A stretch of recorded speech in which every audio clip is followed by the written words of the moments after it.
We're just waiting for some hungry people to come in.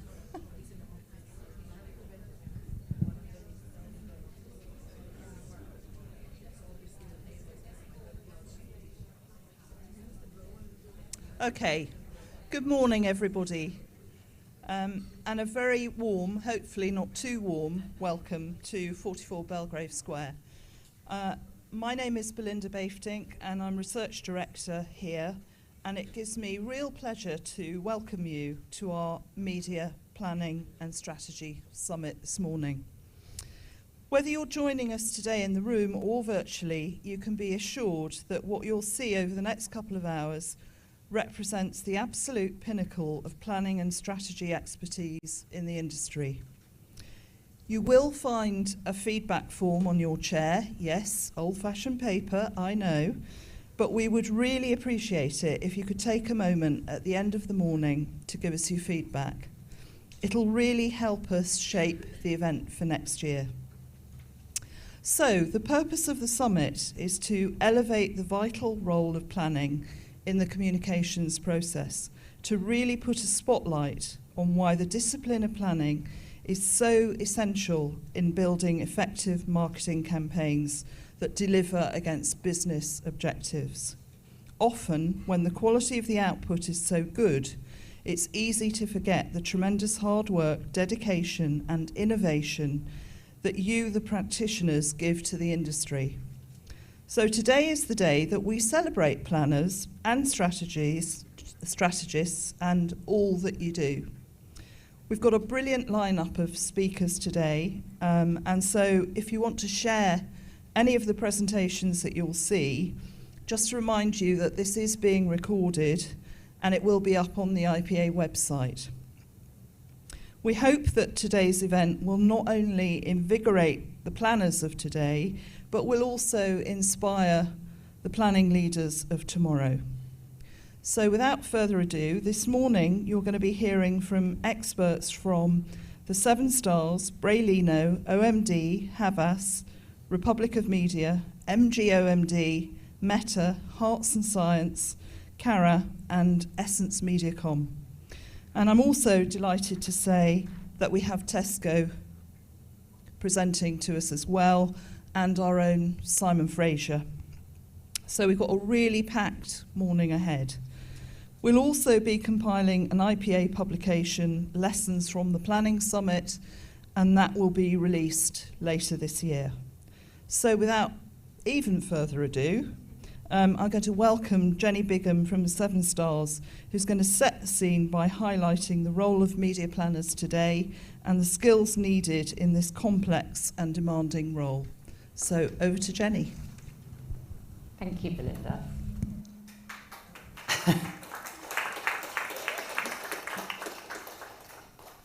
I have to admit I feel a bit of a fraud standing here because I've never actually been a media planner or a strategist. I started my career as a TV buyer, so I'm very happy to be here to celebrate the discipline of media planning, but I'm going to do it very much from my perspective. So fast forward 100 years of my career, I now run my own media agency, so I'm really keen to discuss kind of media planning and my perspective of it from conversations I have with clients, how we think about media planning internally. So I'm always a big believer in starting with the clients. As I like to remind everyone, they pay all of our salaries in this room, including my own. So I think having the client perspective is always a great place to start. And quite genuinely, I would say all of the conversations that I have with clients now today are media planning questions. And I think when you think about what clients' roles are within their organisations, clients quite often refer to themselves as budget holders. And these clients report into their bosses, and the primary thing that they're reporting about is, what you're doing with this budget. So the kind of things that really genuinely, I think, keep clients awake at night are, things that they will talk to me about. Are we investing behind the right brands? Are we using the right channel mix? Are we doing the right thing with our money? Most importantly, is this going to work, Jenny? Is this going to work, kind of thing? And these are all fundamentally planning questions. I remember several years ago, I had a call from a client, chief executive of one of our clients, who said, oh, Jenny, have you got time to come up and have a quick meeting? And I knew that we had a campaign on air, so my immediately thought was, what's gone wrong with the campaign? Why does she want to see me? So I sat down with the team. I went through every single metric about what was working, what wasn't working. I had it all memorized in my head, kind of like what channels are we on, what platforms are we using, what's working, why did we go on those platforms, what was the decision making behind it, what were the results, early feed on the results we were seeing. So I thought I was all prepped for this meeting. Went into the client's office, kind of had a good chat, and then I kind of thought, well, she's not mentioned anything. So I said, how do you think the campaign's working? She said, oh, that's what I want to talk to you about. She said, I'm not really sure why we're advertising. I thought, that's weird. And she said, all I see everywhere is our competitors doing their sale ads. She said, we haven't got a sale on at the minute. Why are we advertising? So I thought, you know, I'd prepared for that meeting as a media buyer. I immediately thought, what's going on with the campaign? What are the elements of the campaign? What's working? What's not working? And she had been thinking about this as a planner. Is this the right time for me to be spending my money? What are we doing? So I survived the meeting, went back, and I kind of said to the team, I said, why are we advertising? I don't really know how to answer the question, right? What's going on? And of course, you know, well, we got briefed to do a January campaign, and we responded with a January plan, and the client liked it, and they signed it off, and they're really happy with the plan. And you know, kind of fast forward to today, and we now run training modules just in terms of how to challenge a brief. And I'm a really big believer that the role of the media planner and the media strategist is not to kind of automatically respond to brief. It's not to go into autopilot. It's not to kind of robotically go, I've got this brief, here's the response, and get that off your desk. It's actually to drive business effectiveness. And if you think about that as your role, kind of elevates the conversation a little bit. You know, and sometimes the answer might be, well, we shouldn't be advertising. Sometimes the answer might be, we should spend less. And I think the more we can have these open and honest conversations with our clients, the more we build trust, we build credibility, and we just build that kind of client relationship so they know that they can come to us as a trusted advisor. So that's my kind of overall take in terms of, you know, the kind of planning questions that we get from clients, the planning relationship, and the role that planners should play in helping clients. Not always assuming that we're right and they're wrong, of course. It's a, you know, it's a joint conversation, but sometimes clients want an external pair of eyes. Sometimes clients want us to point out things that maybe they haven't spotted in the market. It's exactly the same thing when we're pitching for business. So, you know, I've probably taken part in more pitches than I can definitely remember. And by the law of averages, I've definitely lost more pitches than I've won. And I think almost without fail, when you don't win a pitch, something's gone wrong with the plan. And the other way of looking at it is if something's gone wrong with the planning recommendation, you will never win the pitch. So clients walk into a kind of pitch scenario and they're assessing everything, right? They've got their scorecards, they're evaluating everything. They're evaluating the caliber of the team, they're evaluating your commercial proposition, they're evaluating your tools, your tech, all of that kind of stuff. But ultimately, if the plan's wrong, all of that other stuff is irrelevant. It is genuinely irrelevant. So an agency can go and have the best tools, the best technologies, the best insight teams, the best whatever it might be. But if that drives you to the wrong planning decision, you'll never ever win. And you know, again, we've made some brilliant errors in the very early days. I remember recommending to a client something around, I can't remember why, we were recommending to do a campaign around cricket. And we had all these billboard campaigns planned and all this kind of thing. And when we got the feedback afterwards, they went, Jenny, cricket season isn't in the winter. So I don't know much about cricket, but it's these basic planning decisions that, you know, will literally throw you off guard. So genuinely, I think planning is the thing that keeps clients awake at night. It's the thing that kind of helps you to win the business in the first place. So it's super important. And the next thing I wanted to talk about really is the role of planning within the media agency, because I think this is something that is I spend quite a lot of time thinking about how do you structure it, how do you, where does it come, all these other specialist teams that we've got now. And the analogy I've come up with is that it's a bit like having a car. So if you own a car, you think about all the, you think about the engineers that have designed the engine, you think about who's designed the car, you think about probably don't think about it, but there's been a distribution chain there, there's been there's been a whole load of expert teams, probably 30, 40 different expert specialist teams that have built and designed that car. But at the end of the day, if that car's going to be any use to anybody, somebody's got to bloody drive it, right? And that is the role that I see that planners have within an agency. It's the person that kind of makes use of all of the data, all of the tools, all of the insights, all of the component parts, and actually uses all of that to take a client on a journey from A to B, so gets the client to their destination.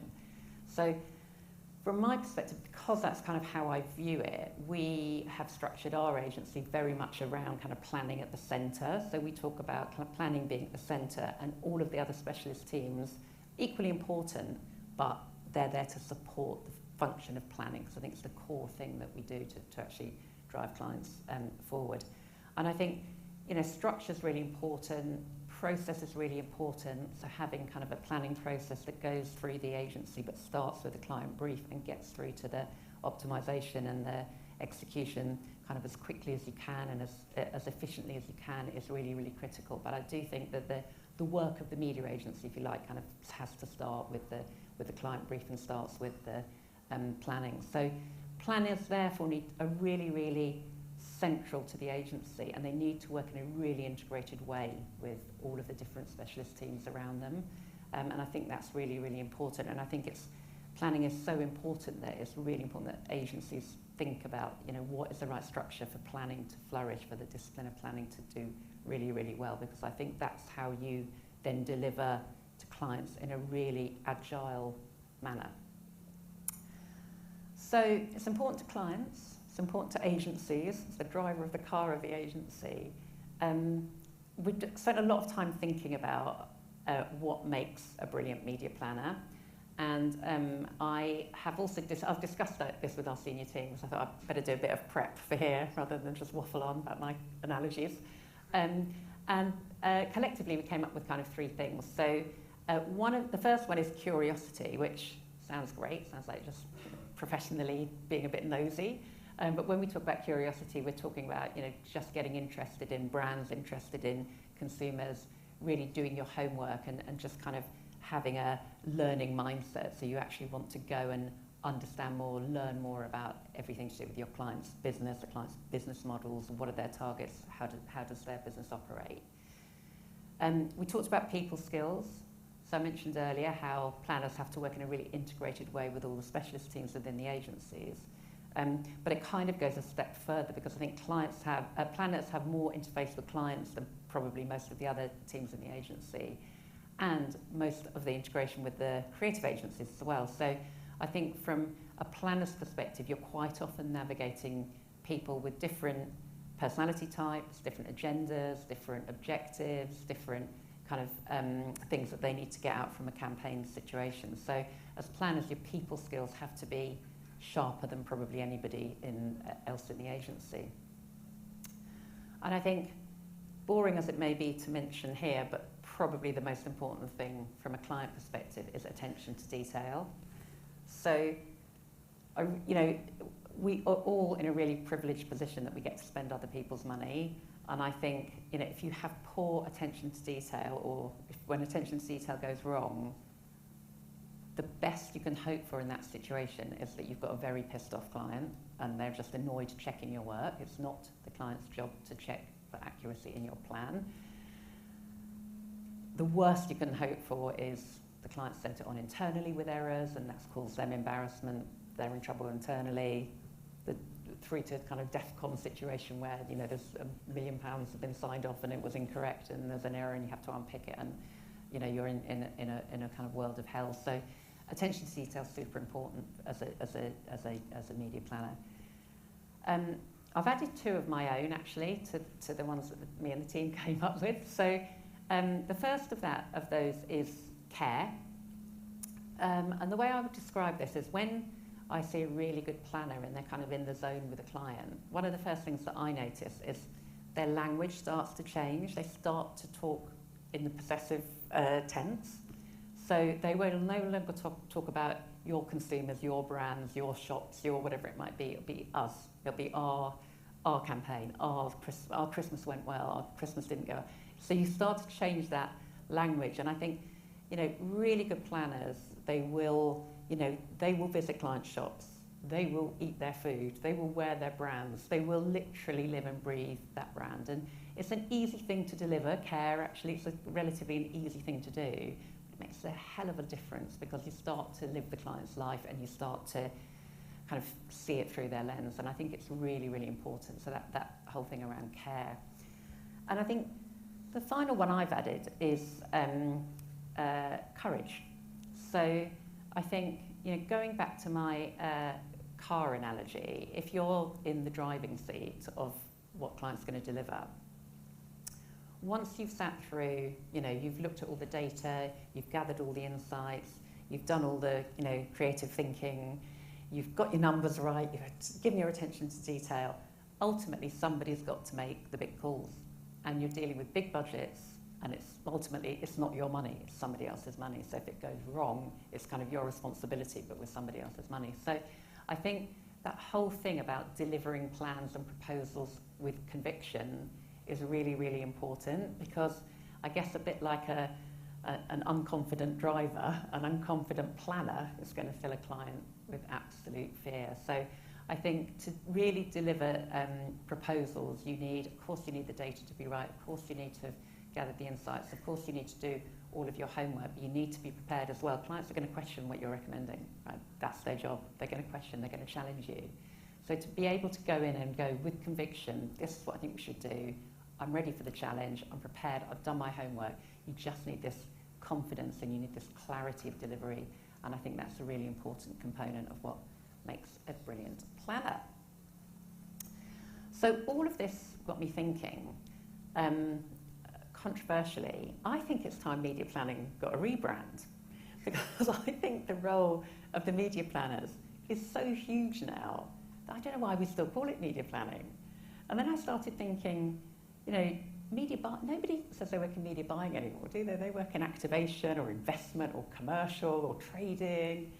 Nobody works in a media research team anymore. They work in an insight team or an effectiveness team or something like that. And then you look at the data guys, right? I remember when we just had a bunch of people, we called them all data planners, right? And now you've got econometricians, you've got engineers, you've got scientists, for goodness sake, right?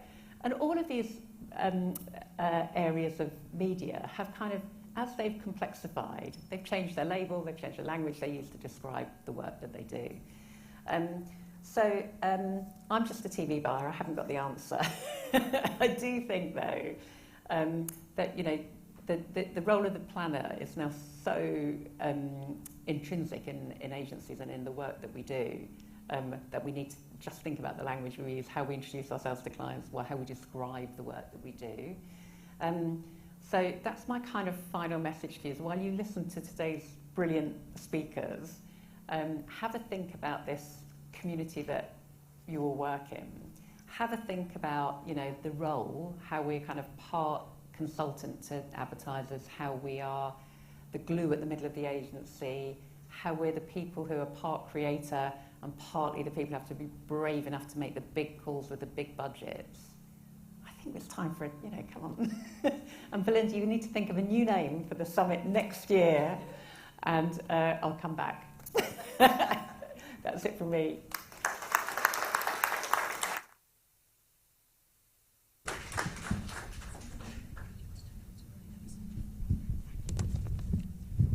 Thanks. There she goes. Thanks, Jenny. That was amazing. Thanks for a great keynote. Can you hear me? Great keynote speech. It was an absolute honour to have her on the stage. Oh, it's a bit. I think we've all learnt something from that.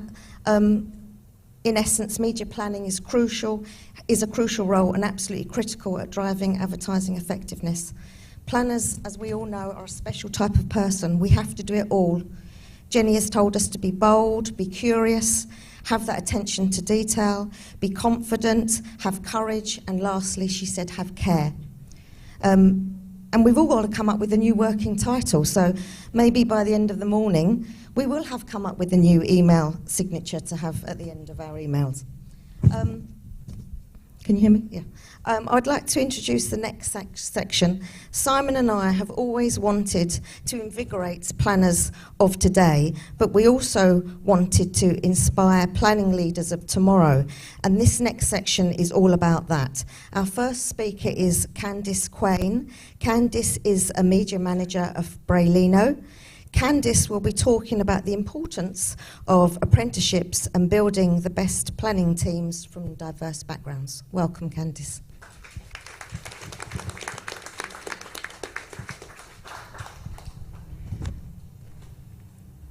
Hi, and thank you for that, and thanks for having me here today. So I want to take a moment to talk about a topic that's important to me, and hopefully it will become important to you too. And that is the invaluable role that apprenticeships can play in our industry. The reason it's important to me is because apprenticeships are inherently inclusive. They're inclusive because they're more accessible and to typically underserved groups in the advertising, media and creative sectors. And when I say more accessible, I mean learning through an employer-funded apprenticeship gives opportunity to people from all backgrounds, regardless of socio-economic status. Higher education simply isn't attainable to a large portion of the UK, where the privilege of not working while you study just isn't an option. Apprenticeships offer the ability to earn while you learn and provide a real opportunity to get ahead in your career. Early career apprenticeships also have the added benefit of being supported with the Maths and English GCSE requirement, with it often being rolled into the course if needed. And this gives us a much wider opportunity to recruit from typically overlooked postcode areas. It removes barriers due to the fact that it prioritises skills over formal education, which levels the playing field for candidates who may have faced discrimination in the traditional hiring process. Another great thing about apprenticeships is that the support and guidance that they receive from a mentor that an apprentice can gain from working directly with an industry professional. And this type of opportunity just doesn't happen in traditional education settings, and that is having someone in the workplace to give you project-specific advice, advocate for you, and help navigate workplace dynamics. Apprenticeship training programs are specifically designed to meet core requirements of a job role and can be tailored to develop an apprentice with the future skills that an employer wants. In our industry, we often talk about emerging technology, rapidly changing landscapes, new tools, techniques and platforms and channels evolving all the time. Change is so fast that by the time it's found its way into academic textbooks, it's already stale. And I've had first-hand experience of this speaking with the many students that have come through the doors at Braylino in the past few years and mentoring an apprentice of my own. What they're learning in the classroom just hasn't yet caught up with the real world. And one of the beautiful things about apprenticeships is that they're so much more flexible that changes in the industry can be quickly applied to the curriculum. Traditional education can teach theory and foundation, but on-the-job learning is practical, relevant and can be immediately applied. And it's this type of hands-on training that makes apprenticeships so appealing. On-the-job learning accelerates skills development, it fosters critical thinking, it hones problem-solving abilities, and it encourages adaptability. Now ask yourself, how important are those skills in the advertising industry? Teamwork and communication are highly encouraged through apprenticeship training programs, as is data analysis. And again, I'd ask, how important is this to cross-function collaboration and understanding consumer behaviours and trends when planning? For every £1 invested in apprenticeship training, £28 is put back into the economy. And the government has recognised the role of apprenticeships in promoting social mobility. And employers should not only take heed, but take advantage of this compulsory tax. So what is that tax? Well, that brings me to talk about the levy. The apprenticeship levy is a government tax paid by employers that's held in a fund for 24 months, with the aim being that the employer will use that fund for training and development of their workforce through apprenticeship programmes. Now, I want to ask a question and throw it out to the audience. So, roughly in the last 3 years, in pounds, can anyone tell me how much unused levy funding was wasted in the UK? Anyone answer that? Just a rough guess. No hands? Oh, there's one over there. 10 million. More. Anyone else? 20,000. More. Any guesses? Just throw a figure out there. More. So in the last 3 years in the UK, more than £3.3 billion of unused levy funding has gone back into the Treasury. So that's money that's it's compulsory tax. It's set aside there for employers to use to improve the workforce on apprenticeship training, and it's just being wasted. It's just not being used. So why aren't we using the levy? Well, one of the common misconceptions is that the levy is thought of as a means for only early careers, but apprenticeships range from a level 2 to a level 7, and a level 7 is equivalent to a master's degree. The levy can also be used for existing employees or even someone just wanting a change in their career. There's literally no age limit to undertaking an apprenticeship. Another barrier to the popularity of apprenticeships is that 20% of employees' time will be taken away from the job role. Apprenticeships revolve around the job role. Projects are job-based, and the endpoint assessment or dissertation is based on real-life undertakings from your job responsibilities. So not only is an apprentice enriching their knowledge, but they're adding to what they already bring to the business, and ultimately it's the business that benefits from it. It's a known fact that apprenticeships show increased engagement due to the hands-on training element. So what is there to lose? Well, by investing in apprenticeships, we can break down barriers, we can address the skills gap, we can increase diversity, which is very important in our industry, and create a more vibrant and innovative industry that truly represents the world that we live in. So with that said, I'd encourage all of you to consider the value of apprenticeships and investing in people. And by doing so, we can help to ensure that our industry remains strong, innovative, inclusive, and forward-thinking for years to come. Thank you.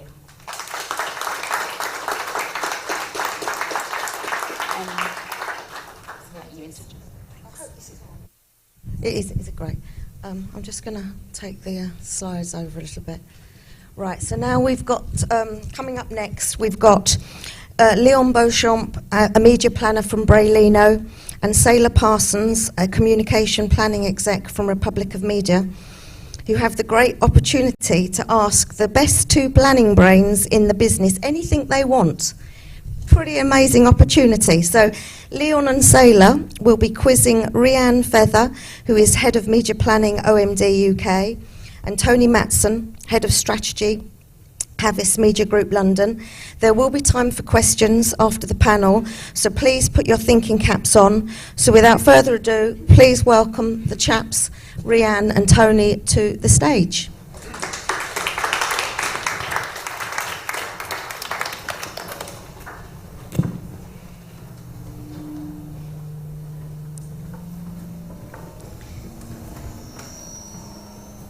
What's that mean?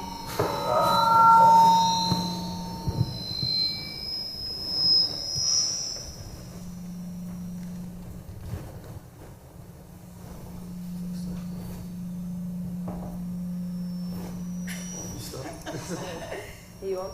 You're on. Yeah. So,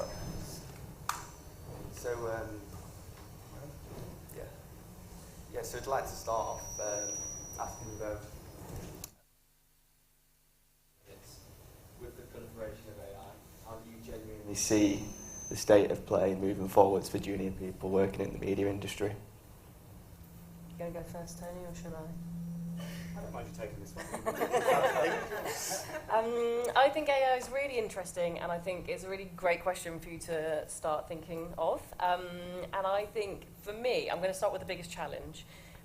For me, the biggest challenge of AI for junior people is that there is an ability for AI to take those tasks that you would start doing as you first entered media They might be competitive reviews, they might be TVR runs, they might be checking, I mean, this is old school now, checking print ads in the physical paper. So with AI that takes away those like tasks that are more on a day-to-day basis, it takes away the experience that I think junior people can have. And that experience is really valuable. When you're running competitor runs on now Ad Intel, I've learned the new name of it, it's really easy to press some buttons and kind of go, but actually the more you run those reports, the more you then understand that actually a client spending £40,000 on TV is a bit of an odd thing, so maybe you've done something wrong in the setup. And that experience, I think, with AI taking over some of those tasks, I think will hinder some of the junior people. And so then what's the opportunity from that is, with AI doing some of those things, it's then up to junior people to have this curiosity I heard being used earlier, this curiosity to ask different questions, more questions, spend more time learning different things and trying to gain that experience in different places. I think there's an explicit dynamic in the relation in this thing here, in the sense that Jan and I are up here as though we're the experts, and that you aren't by definition, but by virtue of that, we're constantly all trying to get our opinion. I suppose what I'd invite people to think with something like this is that no one really knows. It's all new. Some people in this room, I'm sure, have spent more time with this than I have, and consequently you're the expert, and I should try and learn from you. So I think my invitation to people would be a little bit of Jensen, you said at the start, to dive in, be incredibly curious about this sort of thing. There are some ways which I suspect the technology will produce incredibly average things, and consequently your brain's imagination will help it to get constantly better.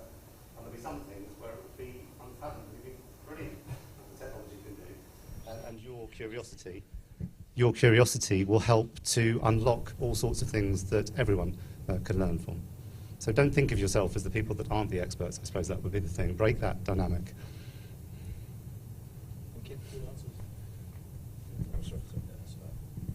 So, looking back at your career so far, have there been any sort of key projects, campaigns or briefs that have been catalysts for your career and helped you get to where you are today?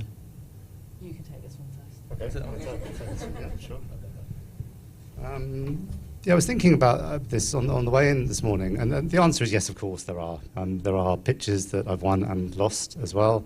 There was coming here to do the Excellence Diploma. That was a very significant thing for me. I don't know if it would be pivotal, but it certainly it felt important and still continues to feel important. I think the big one for me, which is a personal thing, but I'll try and apply it here in a moment, happened just before I did the Excellence Diploma.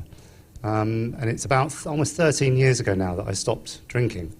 And that was a long build-up to get to that.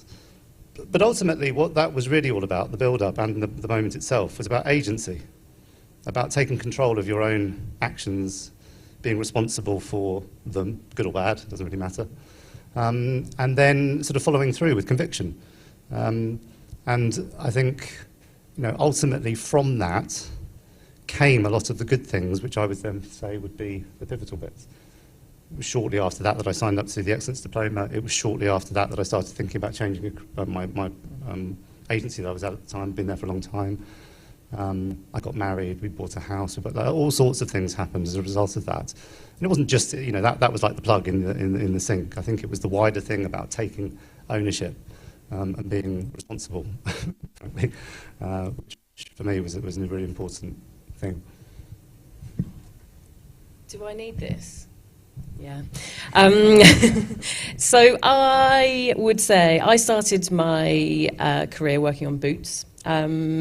Really fast-paced retail account, and that could be the answer, but actually I don't think it is. I think the answer for me is every single piece of new business that I've ever worked on, because when I've been working, there was a joke earlier in the office last week that I've worked on hundreds of bits of new business, so this is the thing that I spend lots of my time doing, and every piece of new business I work on is different to the last one and will be different to the next one, and I'm surrounded surrounded by the best of the best at either OMD or OMG.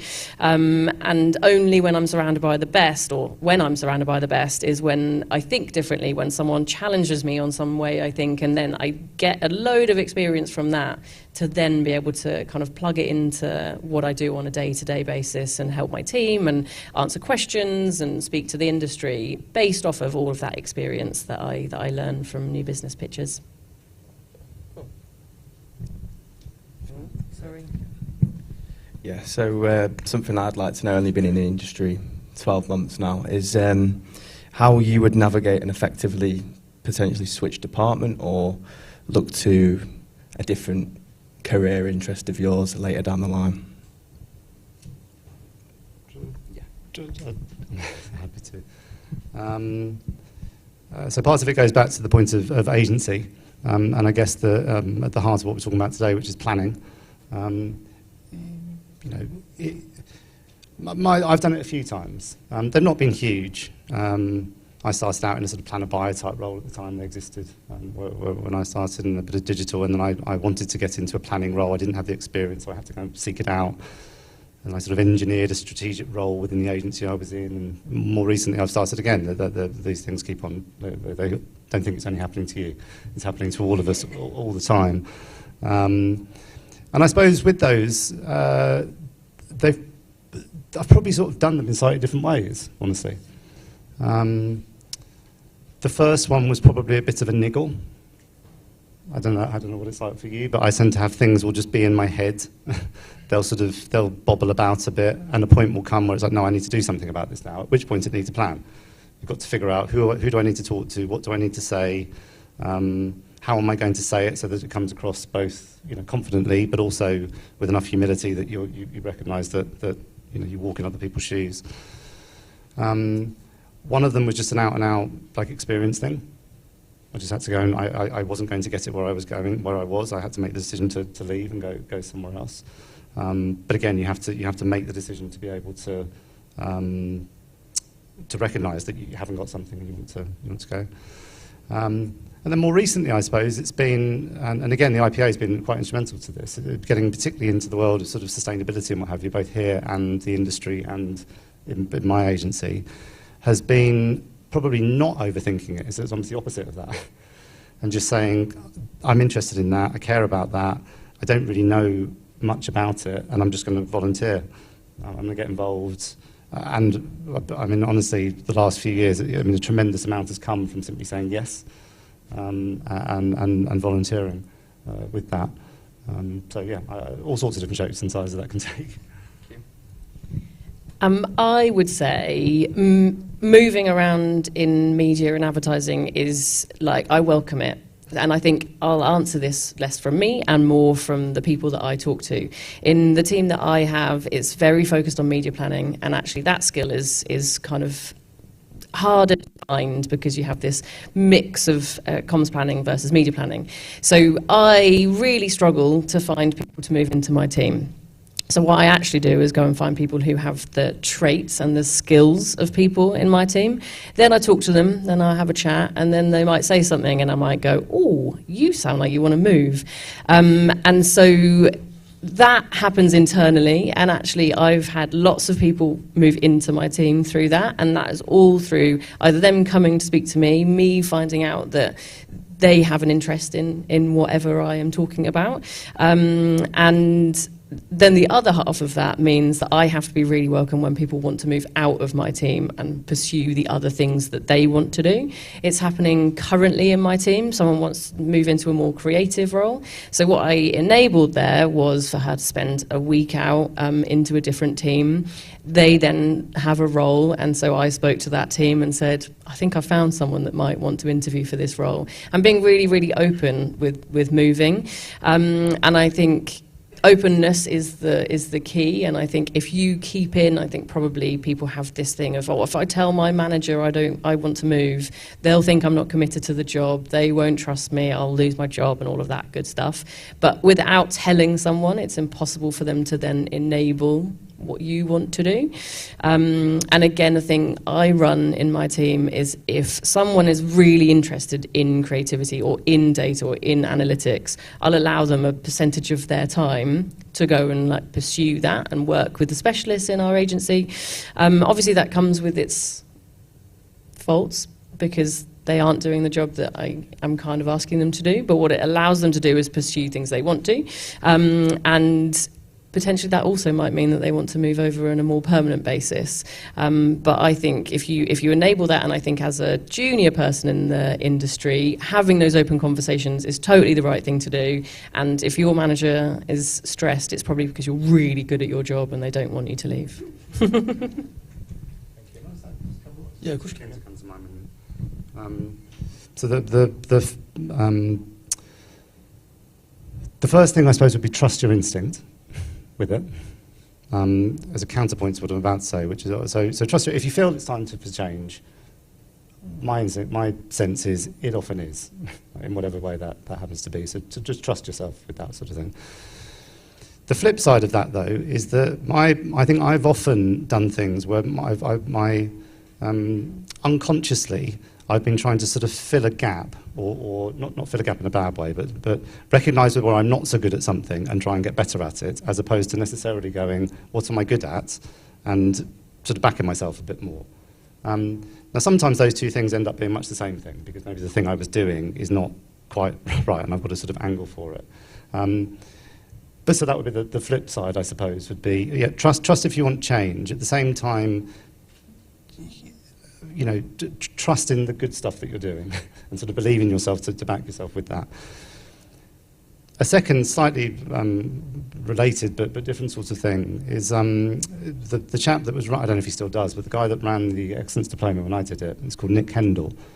And at the time, after that, I sort of stayed in touch with him for a little bit afterwards. And I remember when I was at UM for about 10 years, and I was arguing about whether to leave. I'd gone to should I, shouldn't I?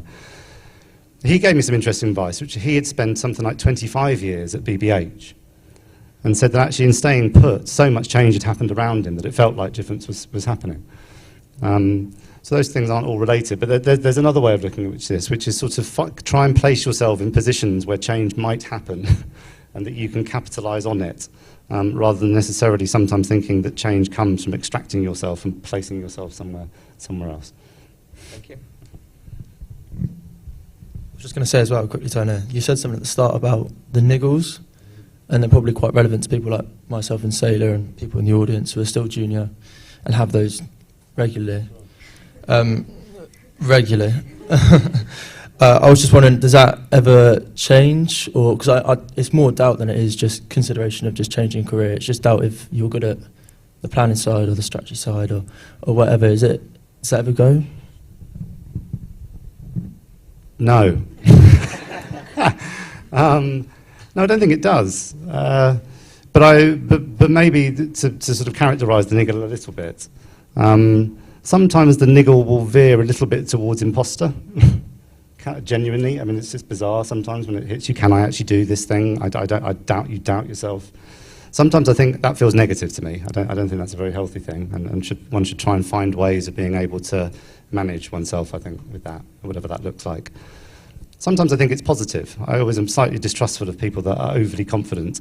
I tend to err towards a sense of uncertainty. I think, personally, I find that a better place to start from. Doesn't always mean you have to start from degree zero all the time, but I think some of that is helpful. The other thing, my mum, I can remember when I approached my 30th birthday, I don't know if anyone has this with birthdays, but a bunch of things were coming into my head that hadn't previously been there. I don't know why, I can't remember what they were, you can probably guess. And I remember speaking to my mum, she was about to turn 60, and she said to me, I don't think they go away. Like, they might change, but they're always there. So don't worry about it. Also, one thing I wanted to ask, and please don't take this the wrong way at all, I'm not poking at you, but have there been any stages in your career where you felt like you would have considered one of luck? That could be in a specific brief, a project, or maybe even a pitch where you've managed to dwindle yourself out of something. Has there been any way that you've managed to get where you are because of a little bit of luck? Please. I think a real man makes his own luck, firstly, obviously. But I think there is an element of luck and an element of the stars aligning, whether it's you suddenly have done all of the work that you need to do for all of your clients, and so you have yourself a spare half a day to be able to get involved in something else. So I think that's probably the luck that I would attribute to. But I would also say that I massively lucked out with my manager. And so the manager that I've had for the last 7 years has given me opportunities, has trusted me, has put their kind of faith in me and put me forward for things. And so I think lots to be said for creating a relationship with your manager to allow that trust and that kind of two-way manager relationship to make that luck happen to you. So I would say my two bits of luck were definitely my manager and also getting through loads of work, which sometimes was painful, but to allow me to do some of the more interesting and harder things to develop. I'd echo that. I've got it now to some extent, but I think I certainly had it when I was at UM. There were a couple of chaps there, Andy Jones and Russell Place. Some people in the room might have come across them. I found them to just be incredibly trusting of people in a way that, and it wasn't sort of hands off, but that they if you gave them confidence, they would have confidence in you. And I think I was fortunate. I mean, I wasn't fortunate in choosing to go there. I'd actively made decisions and plans to enter into that agency. But what I found when I got there was luck. I probably had some bad luck. That's the thing. Probably up against people in this room, where I always feel like we've done all the right things, and it hasn't quite that hasn't worked necessarily. But yeah, no, I think luck is. The other thing is, I do think, to your point about making your own fortunes, I've always been a believer, and it's interesting. I think this is to do with, it's not just the practicalities of what I'm about to say, but it is a certain, just my own upbringing, I think, has led to this. That when I've done hard work, like on the whole, if I put the hard work in, all the things that Jenny was talking about at the beginning, if I've adhered to those, still, good things more often than not come.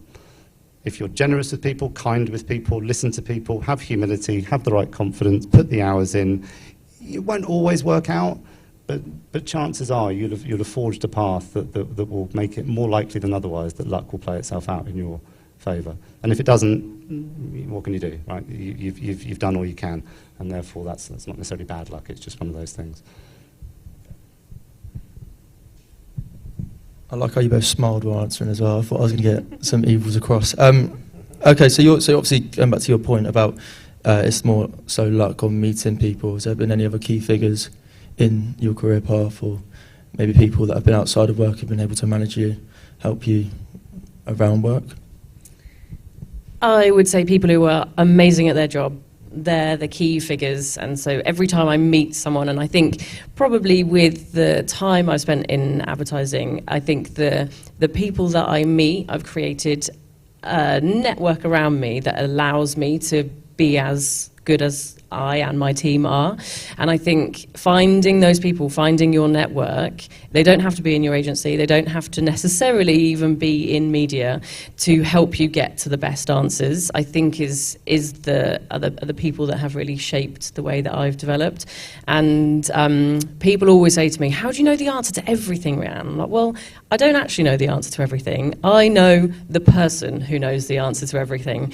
And so I think that's the thing that really helps shape how I approach a problem or a challenge, really understanding the right person who I need to speak to kind of elevate it to the next level from what I was doing before.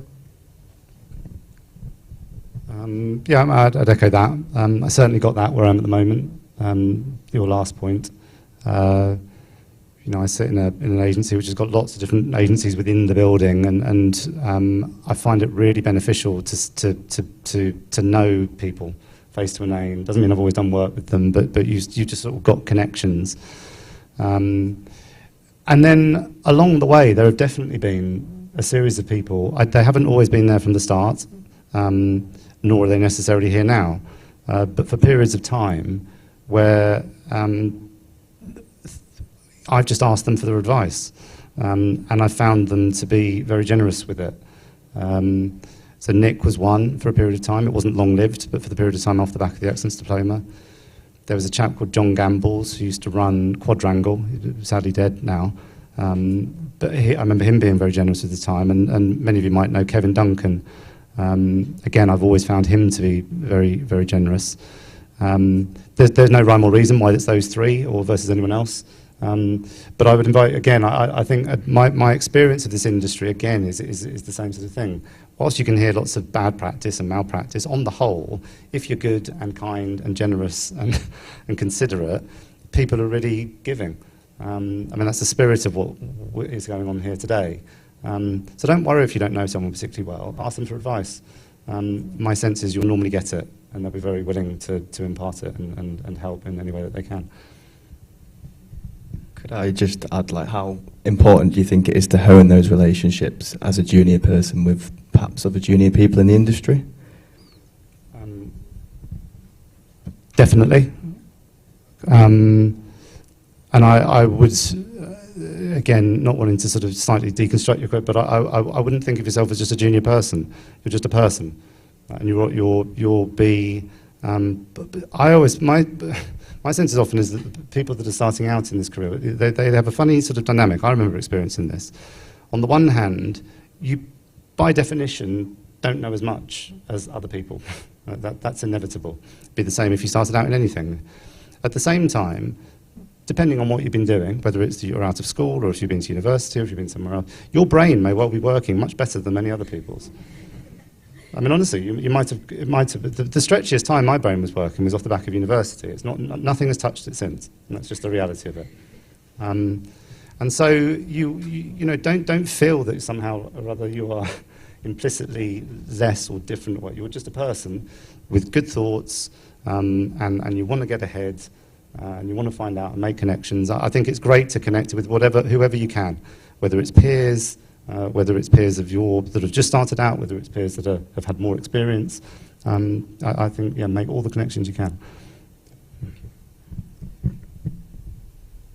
Did you want to answer? I would say I completely agree. I remember coming to loads of different things like this and feeling like, oh God, I can't arrive early or on time because that means I'm going to have to fill the networking space.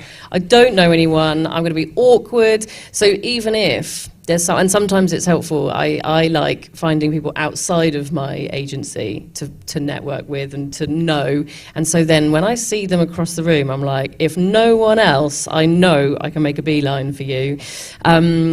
And like I say, it might be that at one point that person helps you answer something that has been really in your head for ages and ages and ages. It might be that they give a very different view and opinion on something that makes you change the way that you turn up. So I would say, and try and remember everyone's names. I'm terrible at it. I'm much more of a faces human being.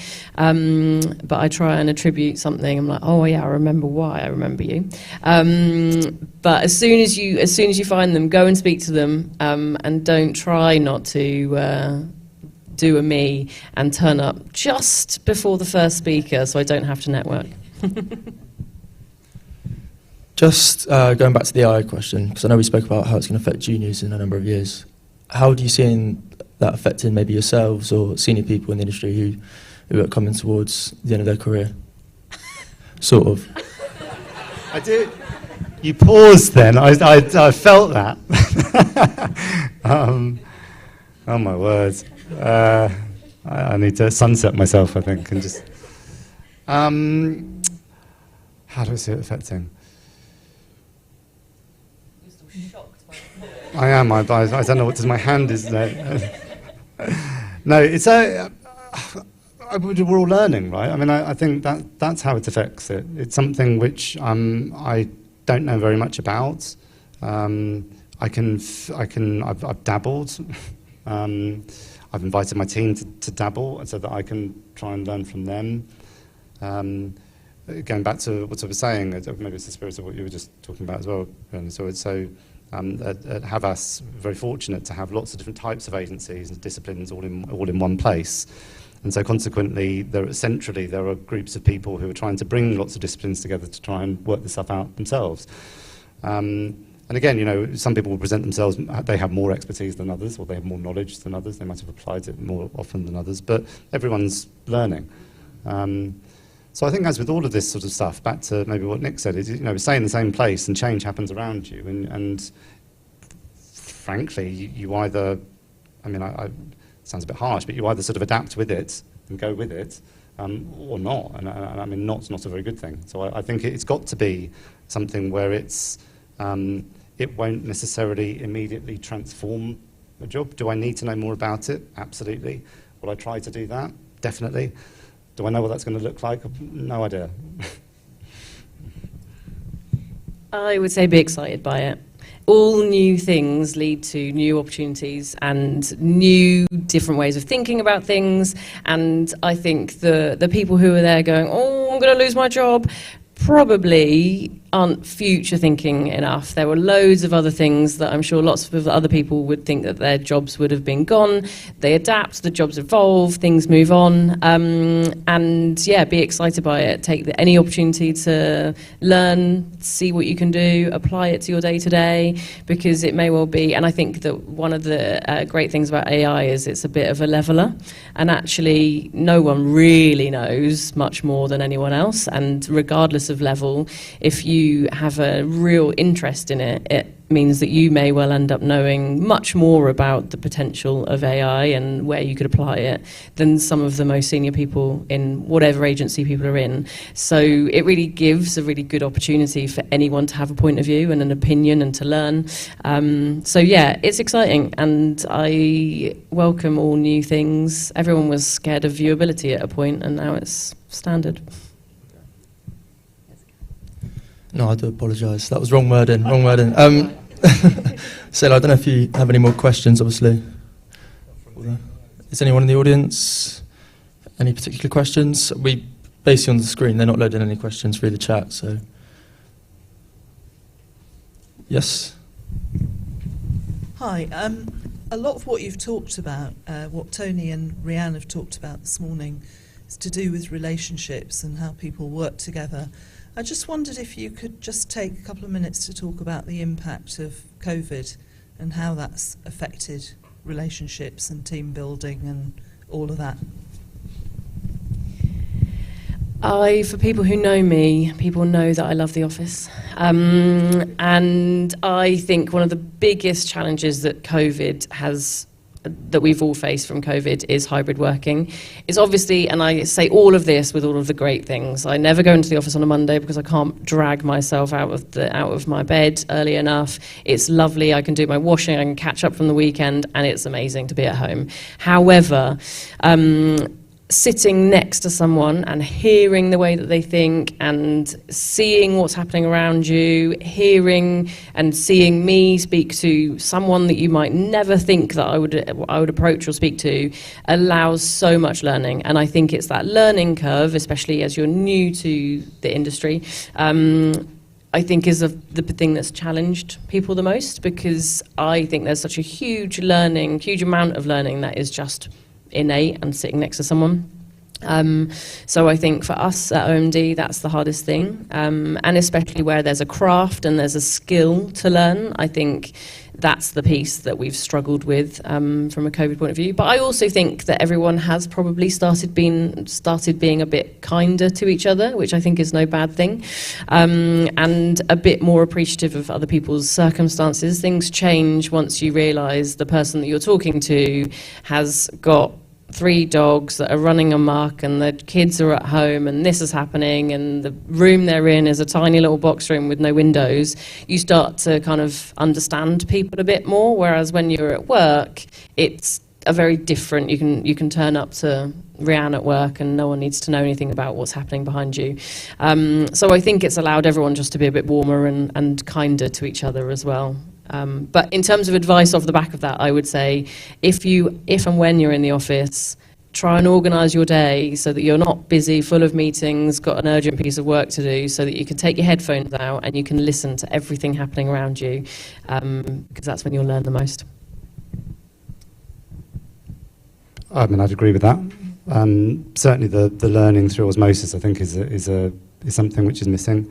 I sense, going back to my previous point, a general lack of agency. I mean, not to denigrate where I particularly work, but I'd be surprised if we were the only place that felt a bit of that. It's difficult when you haven't got everyone always in the same place. At the same time, I find that the idea of there being such a sort of binary thing, that it's either in the office or not in the, I find that a bit difficult. I think I warm to the idea of flexibility, but recognise that the structures that allow it are difficult to break and put in place. I think you're right about I think whilst at the same time you become sort of more maybe conscious of what's going on, I definitely more sort of viscerally feel the bubble. Because you literally might only be speaking to the people you happen to be working with in any given moment, and all of a sudden you get into the office and you've got all this other stuff going on, stuff I just didn't realise about, because frankly, to your point, if someone doesn't tell me or I don't overhear it, you don't know. So I think back to your original, I suspect what it means is that relationships have weakened, probably. But I have something, I'm not as considerate as the way in which you've said it. I have a slight niggle. That's the thing. The solution is just that we have to all be back in the office. But I couldn't possibly. I don't know what the alternative to that would look like. But it feels as though that sort of binary thing is not quite right to me.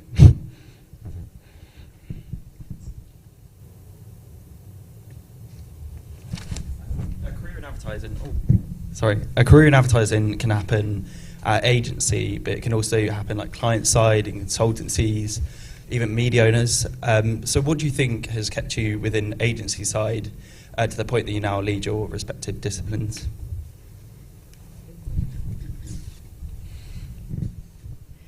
I think for me, it's the pace of an agency. The pace of everything changing, the pace of accounts, the pitching, the new things all the time.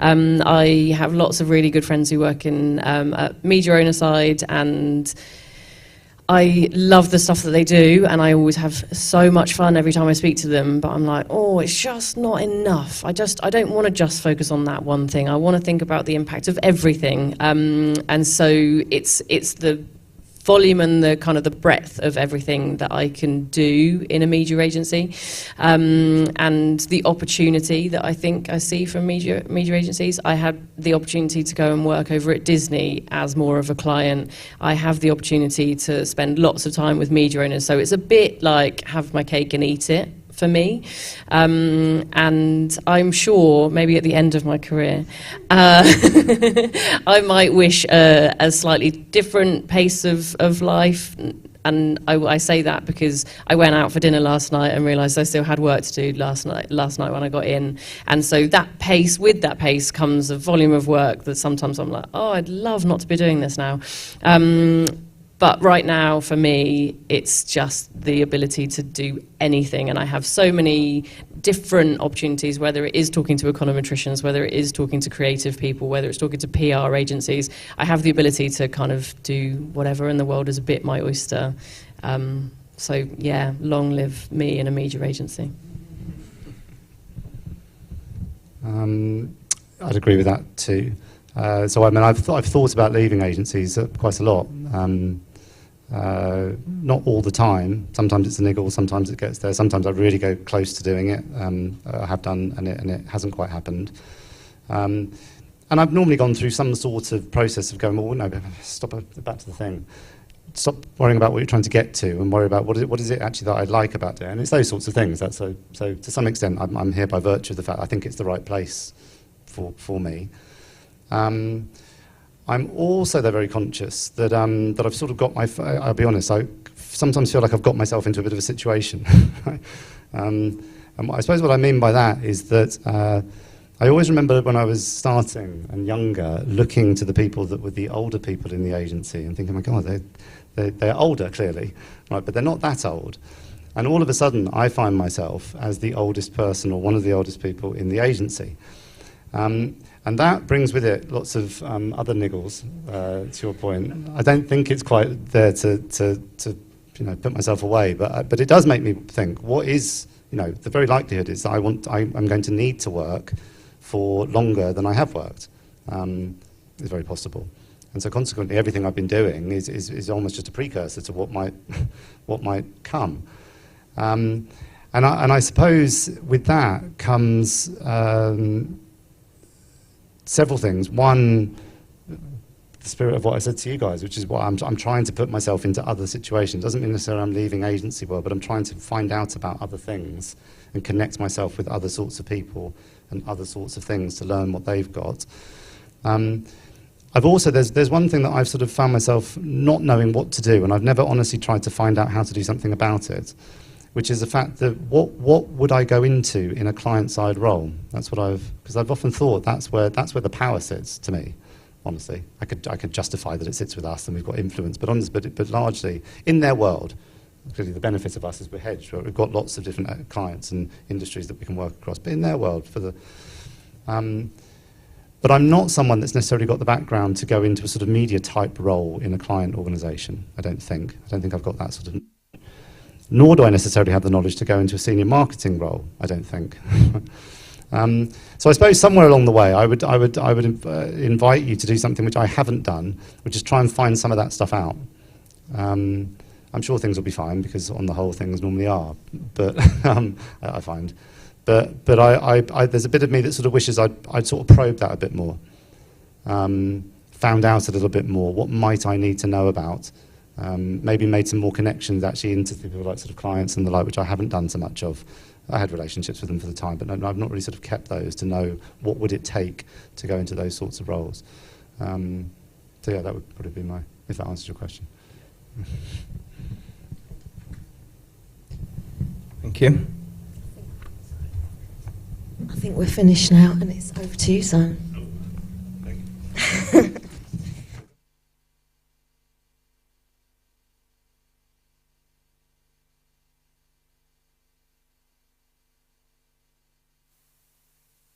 I think I've got one of these ones. I don't know if that works. Oh. I think it's already I've got a delay. Right, thank you. Well, thank you firstly to what everyone we've seen so far, to Jenny, and also to the expert panel that we've just seen. There's so many interesting things come up. And I think just before I go on to the next part, which is talking about a little bit about the commercial media landscape, is one of the most important things that seems to come out from what we've heard people say is not being afraid to ask a question. People won't be offended if you just go, hang on a minute, I don't understand this. And a thing my dad always says, he says, the worst thing I ever taught you was why.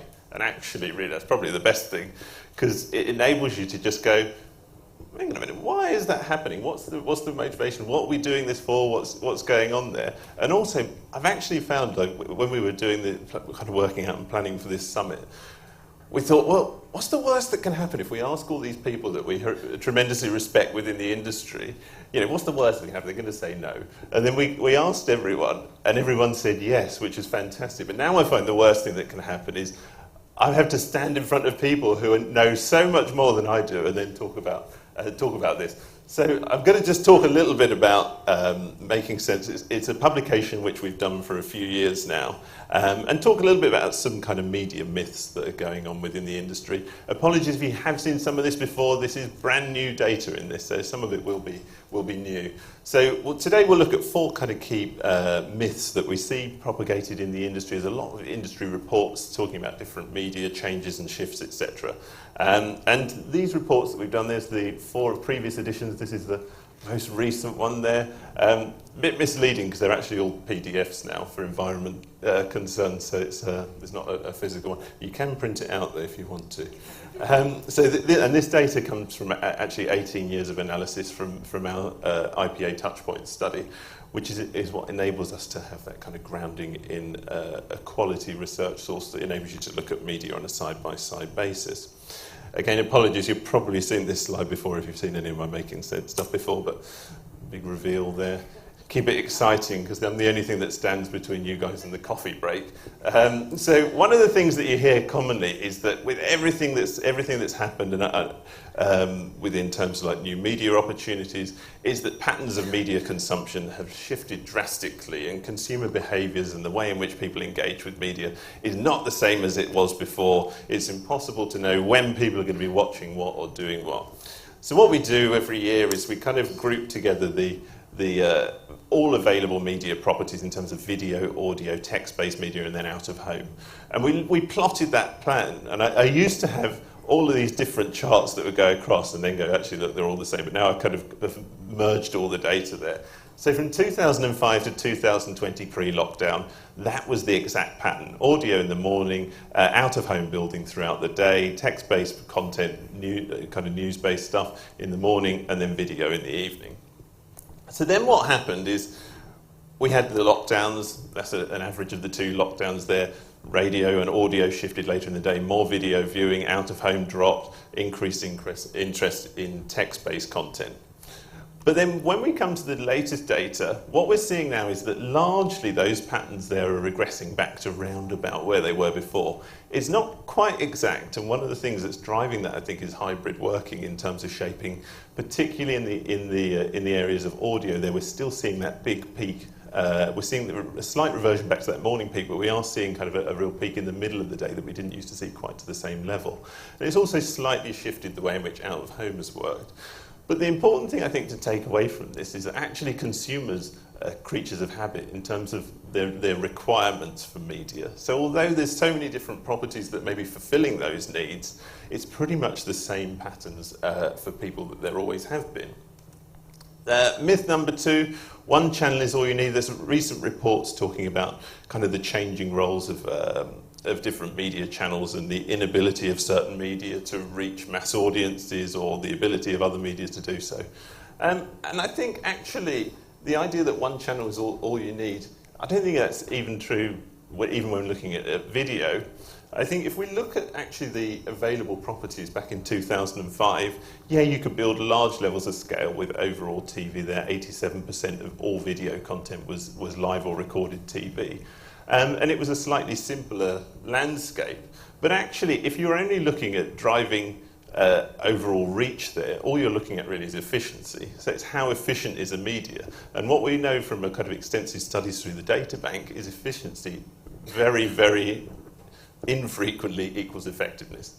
So yeah, you can buy low price impressions at a high scale, you can achieve mass reach, but if you reach 100,000 people who are irrelevant versus reaching one person who is relevant, it's a totally different story. But what we see actually is increasing kind of fragmentation of the video space there. We now see that to reach a similar level of the population, you've now got to use more properties, and these are even at headline category level, and the actual amount of time spent viewing there is still around about the same time. The other thing you often hear is that commercial media is dead, and also that the only medias that matter is digital.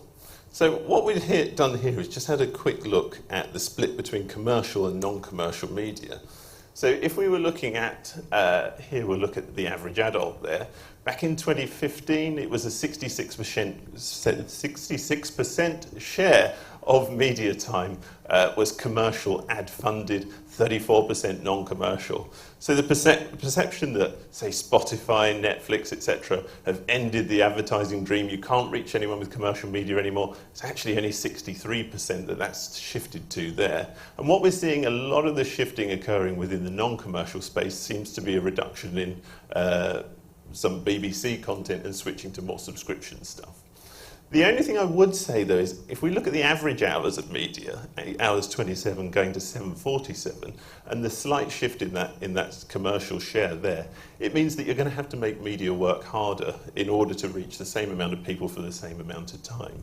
And one of the great things about that, and especially for all of the super planning brains that we've got in the room today, is it makes it much more exciting. If it's easy, it wouldn't be fun. Everybody goes, well, that's easy. I'll just press a button and it's AI's optimized everything. But that will never actually really work, because I think there's so many exciting opportunities for achieving results that exceed previous levels that were attainable, because we've now got more opportunities. If you look at 1634s, they're the ones where people say you can't reach 16 to 34s through advertising. Well, actually, 76% of their share of media was commercial back in 2015, and that's actually only dropped to 64% now. And if we look at the amount of time there, that's dropped a little bit, but the average 16 to 34-year-old is spending more time in commercial ad-funded media environments than the average adult. And then if we look at the split between digital and non-digital media, actually, so here we look at this is all properties that require internet connection or versus no internet connection in order for the media to be consumed. If we see there 2015, and it was 58% non-digital. Now we're only dropping to 48%. 48% is non-digital and 52% is digital. So really making sure that there is place for media that you may use to a lesser extent, but actually that is incredibly important for other audiences.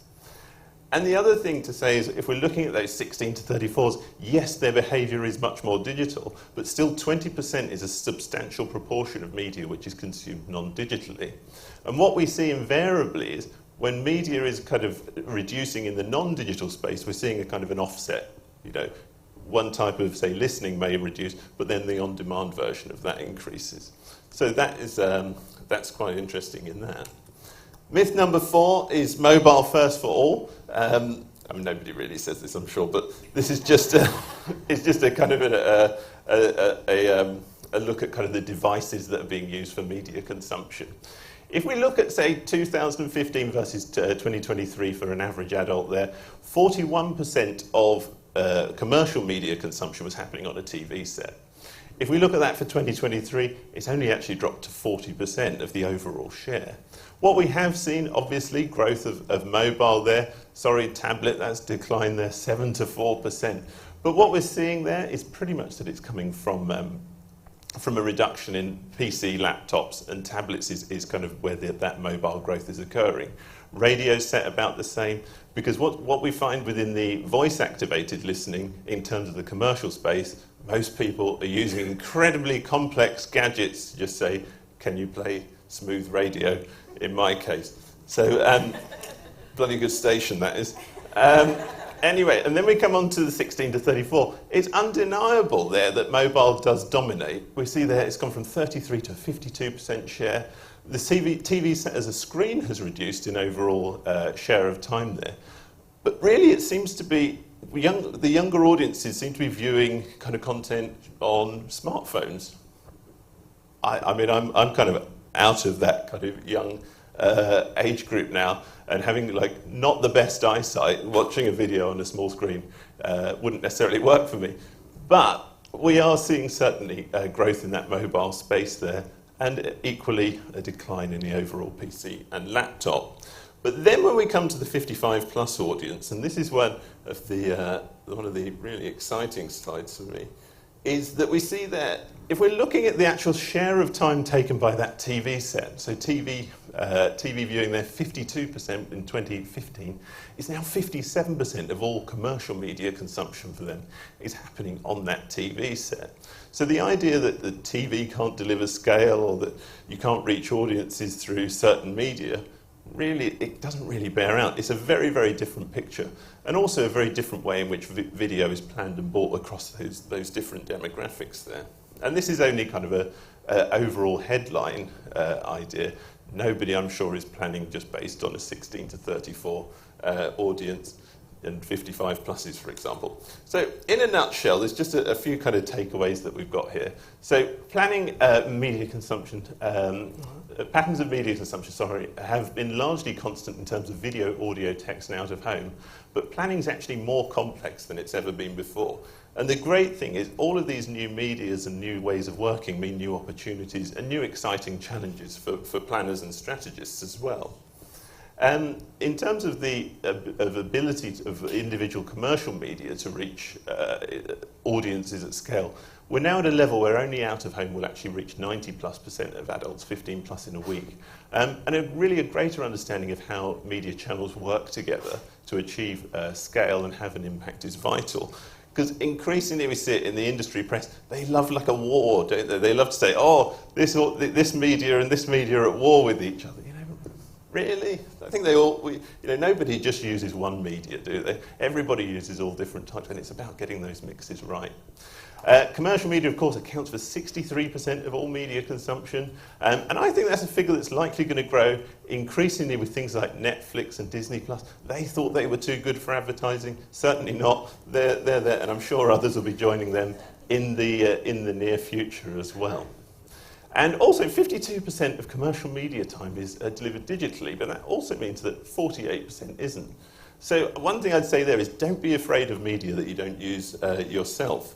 I mean, I'm personally afraid of TikTok. I've never used it myself. I don't know what it is or how it works, but, that's my bias.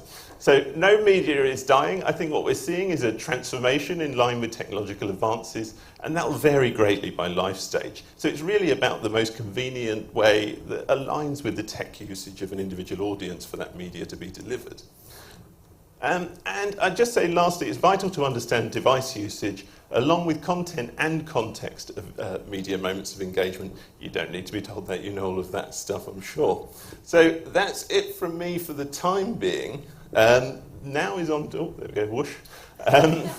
That's all of the stuff that I've talked about there you can find ipa.co.uk/making sense, or you can send me an email.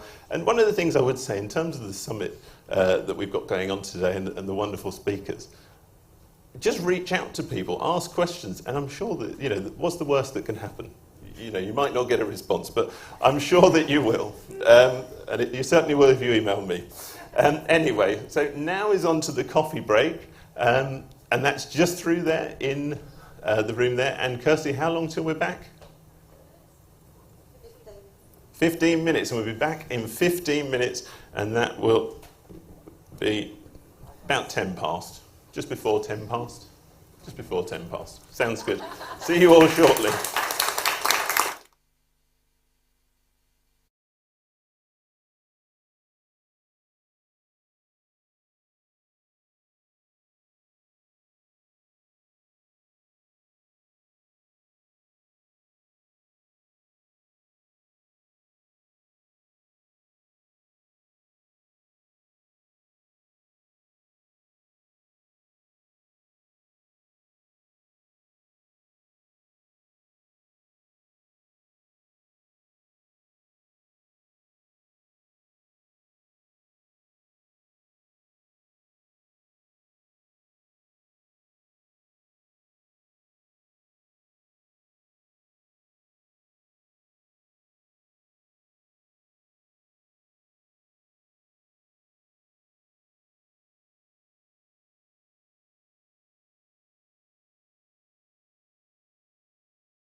Great.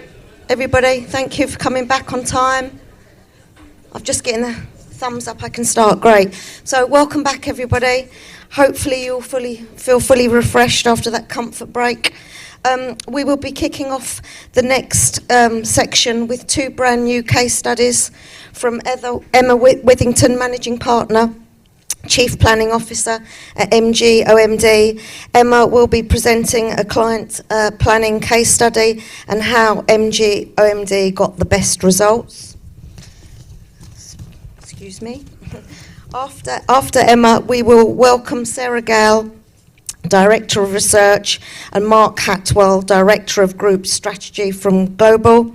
They will be talking about how they leveraged their media to create a bespoke plan to target planners based in London. Probably I'm looking at their target audience right now. So please welcome Emma. Thank you. Hi, thanks everyone. It says a clicker. I'll use that one. Oh no, I won't. I'll use. Oh no. Right, so I've got 10 minutes, which isn't a huge amount of time, to talk to you about a bit of work that we did about 6 months ago for one of the newest clients that we had in the agency. So about this time last year, we were lucky enough and thrilled to win the Virgin Media O2 account, which came with giffgaff, who at the time we weren't entirely aware of them as much as we thought. It sort of snuck in the picture as a bit of a surprise, but it was a very happy surprise because I don't know how many of you are familiar with them as a brand, but they are just wonderful. They are doing really interesting work. They are incredibly ambitious. They're on a real trajectory of growth, but they're doing it in a way that from all the clients that I see in the agency is genuinely trying to do things different. Not always getting it right, but they have that ambition. So they've recently been given B Corp status, and our first brief from them was to launch their new brand proposition, which was Up to Good. So they wanted people to understand that they were trying to do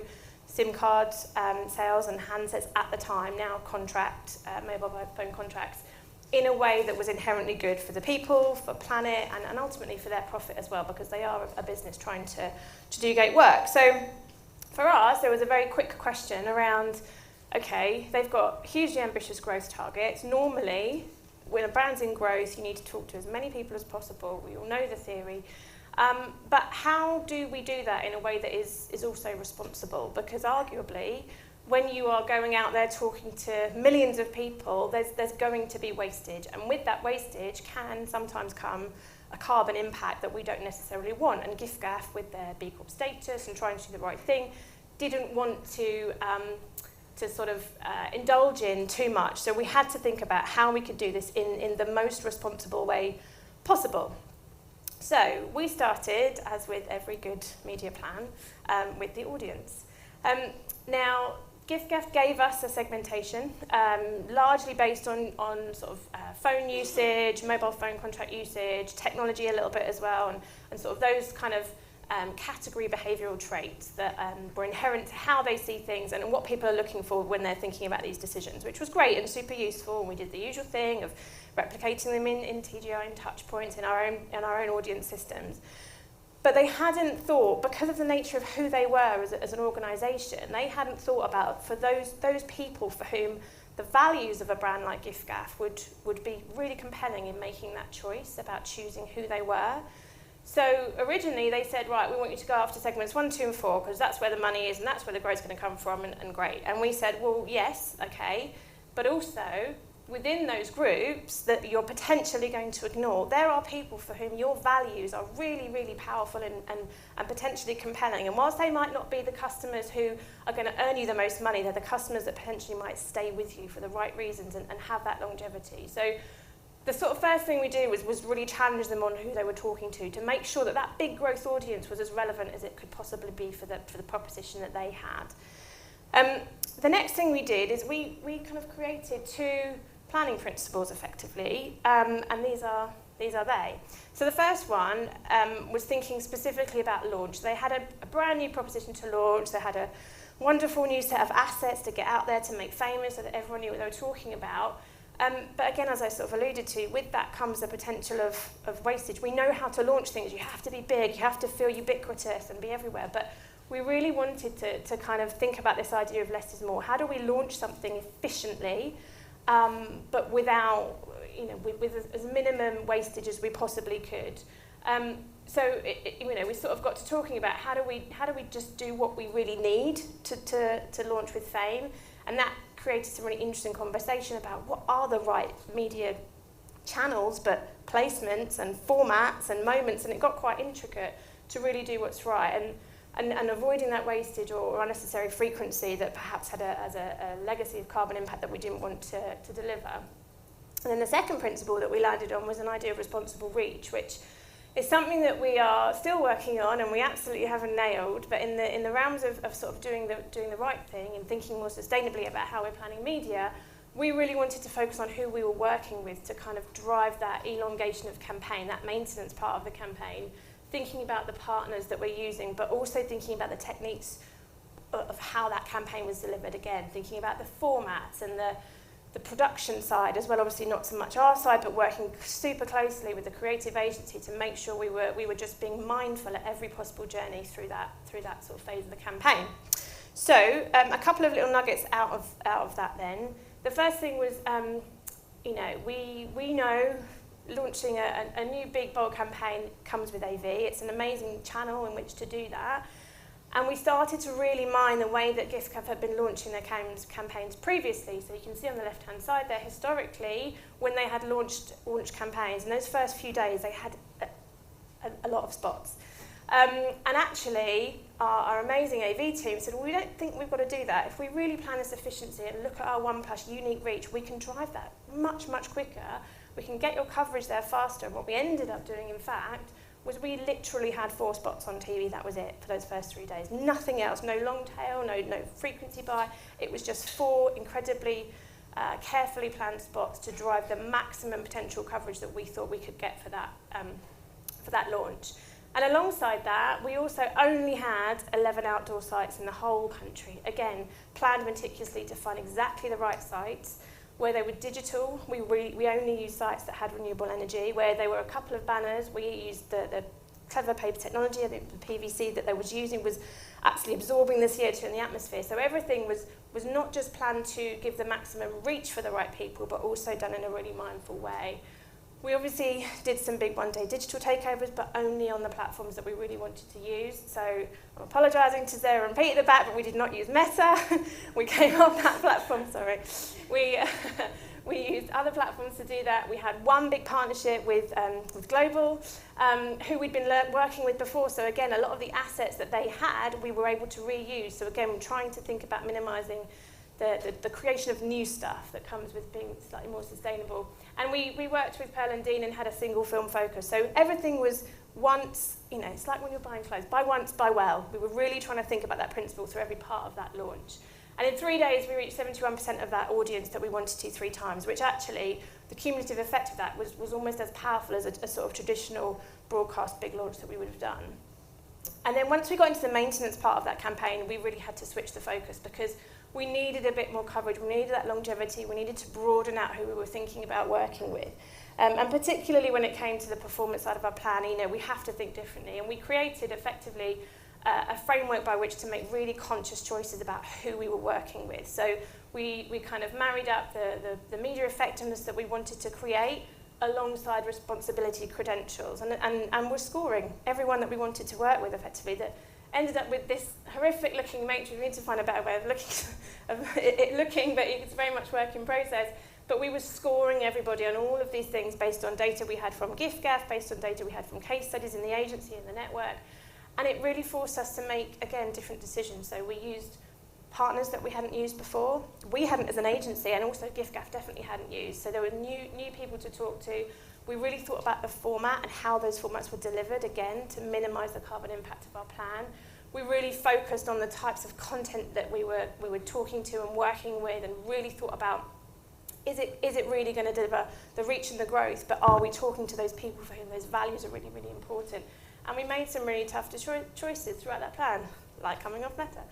And it was incredibly interesting to go through that. And as I said, by no means is this a fait accompli. We're still working on all of this with them and the next iteration of it to, again, add more science. But, as a result of it, £500,000 of our plan, our budget, and they don't have the biggest budgets in the world, was spent with brand new partners who by one way or the other what was sort of really interesting for giffgaff to work to as a company.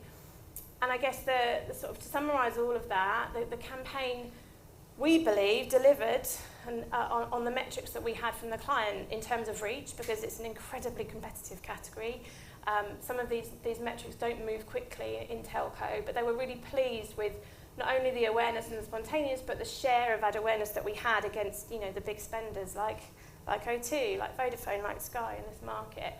But equally, we'd set ourselves targets on being more responsible. So, we calculated the carbon saving of the plan, which obviously is a metric that's much in discussion at the moment, but at least we could demonstrate and start to provide a benchmark for what we would do.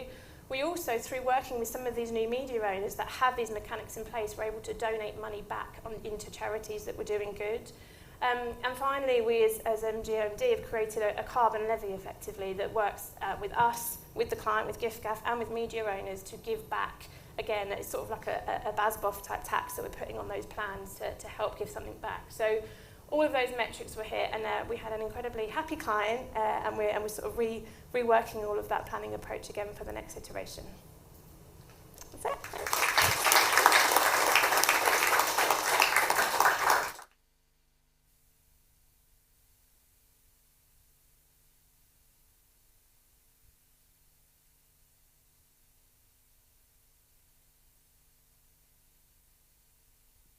This is nice. There we go. Now we're definitely on. So thank you, IPA, for inviting us to the second annual Planning and Strategy Summit. We think this is a great initiative. So yeah, thanks once again. So today we're here to talk to you about LBC and how we took a best practice planning approach to drive reappraisal in this sometimes misunderstood media brand. Or in other words, B2B for LBC is all insight-led planning, you see. Now, at Global, we're probably most famous for being home to Heart and Capital, UK's #1 and #2, as the plug, commercial radio brands. But it's actually on LBC where we've seen the most significant transformation since Global took the reins some 15 years ago. In fact, it's been an investment story to die for. We've seen a steady incoming stream of top BBC talent. We've been a pioneer in the visualisation of audio content for social. We've even got these brand new second studios right at the heart of Westminster over at Millbank. So, the most exciting thing of all though is our audience growth. And this is a story we really wanted to tell, because in just 10 years, this audience reach has tripled to just over 3 million adults each and every week.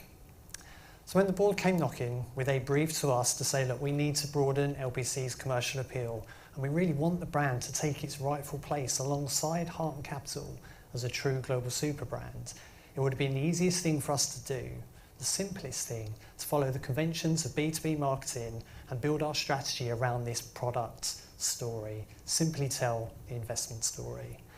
But we had a hunch that shifting perceptions on LBC would be a little bit trickier than that. Shifting perceptions often are. So, as Jenny, we got curious. Went back to the board and said, look, we need to take a step back, take a customer-focused, insight-led approach to this, because that will allow us to develop a much more nuanced and ultimately effective media plan.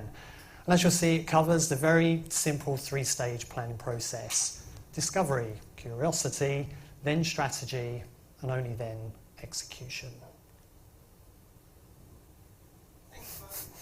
Is that working? Oh, there we go. So we were tasked with creating a campaign that targeted basically you guys. It was a B2B target, and probably like all of you, we absolutely believe that in order to develop the best campaigns, in order to develop the best positioning, we need to start with people. And as the great Rory Sutherland said here, is that the more you can understand about what's really going on in people's lives, the better you are able to create campaigns that resonate. And that's what we really wanted to do. We wanted to create a campaign that would resonate with all of you in this room and tell that LBC story to you. So with this in mind, we started a massive research programme, and we started with all of you. So we came out and we talked to you, and we did 30 interviews with clients and agencies talking about what you guys thought of LBC, what you thought of the audience, what you thought of the content. We also then went back to our listeners and asked them what they thought of the content. We did focus groups. We used the brilliant touch points to contextualise all of this. We looked at our own first party data, and then we did some brilliant neuroscience research, which I'll come back to in a little while. But really, in a nutshell, what we were trying to do is to create a positioning, a campaign, and a creative that was absolutely grounded in insight, that was grounded in understanding, and that would help us to help you to think about LBC differently, to move beyond just those audience numbers, to talk to you about why we think LBC is great. So, there's a bit of a spoiler on this slide. We started with where we are now. We started with talking to clients and agencies about what they thought of LBC. And it was really interesting because we found quite a big disconnect between what you guys think and how the audience see LBC. So when we came to talk to you, this is what you told us. So first of all, despite this growth, it's not even on people's radars, LBC. People aren't even considering it as part of a plan, particularly given high workloads and all that choice we've seen and all the stuff that Simon showed earlier. LBC is not cutting through. And even when people had heard of LBC, this is the kind of thing that they were saying to us. So first of all, LBC is really, the knowledge of the audience defaults to that old talk radio stereotype, a bit ranty, a bit right-wing, a bit narrow-minded. There was also a case that the content was seen as quite sensationalist, quite argumentative, quite harsh, and that serious journalism that Mark talked about earlier wasn't cutting through with planners. And also there was a sense that people don't understand when to use talk radio on a plan, so we needed to help to understand when talk radio can play a great part in a plan, because all of this was in direct contrast to what our listeners say. In short, they bloody love it. 2 in 3 listeners say that they love the LBC brand, and the way they see it is really interesting. They see it as informative and trustworthy and balanced and engaging and respectful. It's definitely not kind of harsh or biased or aggressive, as was coming out in those planner views. So do those planner views that we talked about kind of resonate with you guys? Is that how you see it rather than how our listeners see it? I can see lots of nods. Well, that's good and bad. And actually, when we ask people why they listen to LBC, there's a really interesting thing that comes out time and time again, that people talk about that they don't want to listen to it to be in an echo chamber. They don't want to listen to it to hear their own views parroted back. Actually, what LBC does brilliantly is lets you hear from different people. It lets you hear different viewpoints that you might not agree with, but actually, in a time where there's lots of confusion, the world is turbulent, people don't know who to trust, actually, LBC providing a whole raft of different viewpoints that you might not agree with helps people to develop their own perspective and their own points of view. So it was absolutely clear we needed to set the record straight in terms of what LBC was and is today, but having quantified the scale of the disconnect between the listening experience and the commercial perceptions, it was clear that rational persuasion alone would not be enough. So we felt we needed to make the audience feel the LBC phenomena, the momentum behind the brand. So our 3-part plan had 3 core pillars. One was, of course, rational persuasion, and that was simply to reveal the true diversity of the LBC audience and the opinions heard on the station. But the second was to borrow from behavioural science and position LBC alongside a concept and a format that were already much more familiar and comfortable with you guys, and that is podcasting and the debate around attention.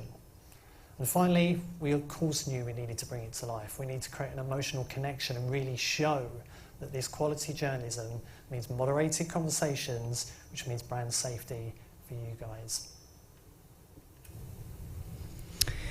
So, we knew that one of the reasons that LBC wasn't considered as part of a plan was that view of the audience. So, the first place we turned, and I promise Simon and Rebecca haven't paid me to say this, is touch points. And we did a massive deep dive on touch points and looked at loads of different stuff, but we pulled out a couple of slides here that we thought were most pertinent. So what touchpoints allows us to do is put LBC in the context of other media. So we knew from Radar that actually LBC has one of the most ethnically diverse profiles in radio. But what touchpoints allowed us to do was put that in the context of other media and compare to other media. And what we found is that actually LBC stacks out really well. It's more ethnically diverse than Channel 4, than The Guardian, those brands that are quite rightly celebrated for their diversity, and LBC is up there with that diverse profile. So if you want a diverse audience on your plan, LBC should probably be a consideration. So Touchpoints allowed us to produce that contextualised media, and it's probably a bit of a sidebar, but having done this, it made us realise how valuable that kind of moments planning and touchpoints comparison across media was, and we've started to build out our own respondent level dashboard with using the touchpoints respondent level data to really help us to dig down and understand and produce these kind of insights for clients as well, because this was a bit of a surprise to us. The other area we looked at was engagement and time spent with each of the media platforms. And again, what we found is that LBC stacks up really well. People are spending a lot of time every day with LBC. And that really did get us thinking. With all of the focus on attention at the moment, it's a case of, okay, what kind of quality is that time spent listening? Because when we look around the industry, we see everyone talking about attention, but audio attention kind of gets left out, because it's all about visual attention. It's all about whether people have seen something. And actually, there's something really interesting in how we process audio and how our brains process audio. So having done that work on Touchpoint, saw that high engagement, our qual work told us as well that people actually get drawn back into LBC because of the conversational nature, because sometimes it's a bit controversial, because you hear different voices. But actually, that led us to think, okay, what is the quality of that listening in terms of audio environments, and what does that mean in terms of how we process it? So we did a big neuroscience study. Again, could be a whole deck on this, but actually what we found was, again, really interesting. We measured what happens to people's brains, and we worked with Walnut on this, when they listen to LBC, to podcasts, and to music radio.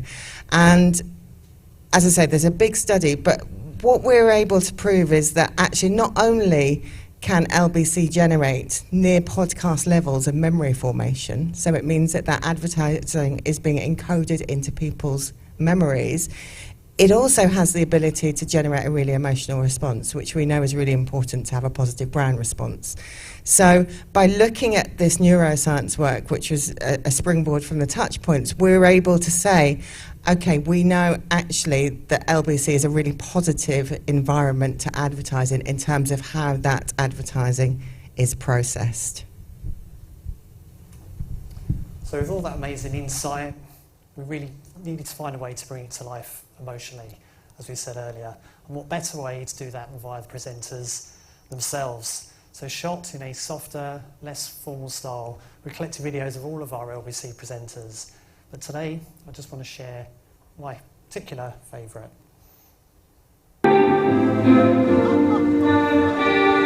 My name's David Lammy, and I present LBC on a Sunday morning between 10 and 1 p.m. The three words I would use to describe LBC are range, warmth, and colour. LBC is the only broadcaster where if you listen to it from the beginning of the day to the end of the day, there's a range of political opinion. The entire spectrum of the country is being represented. LBC's made me a better politician. And the reason it's made me a better politician is because I listen to people. And the reason why they say they like LBC is because it doesn't talk down to them. People think that talk radio is about talk. It's the opposite. And people tune in to LBC because they actually want to hear what's being said.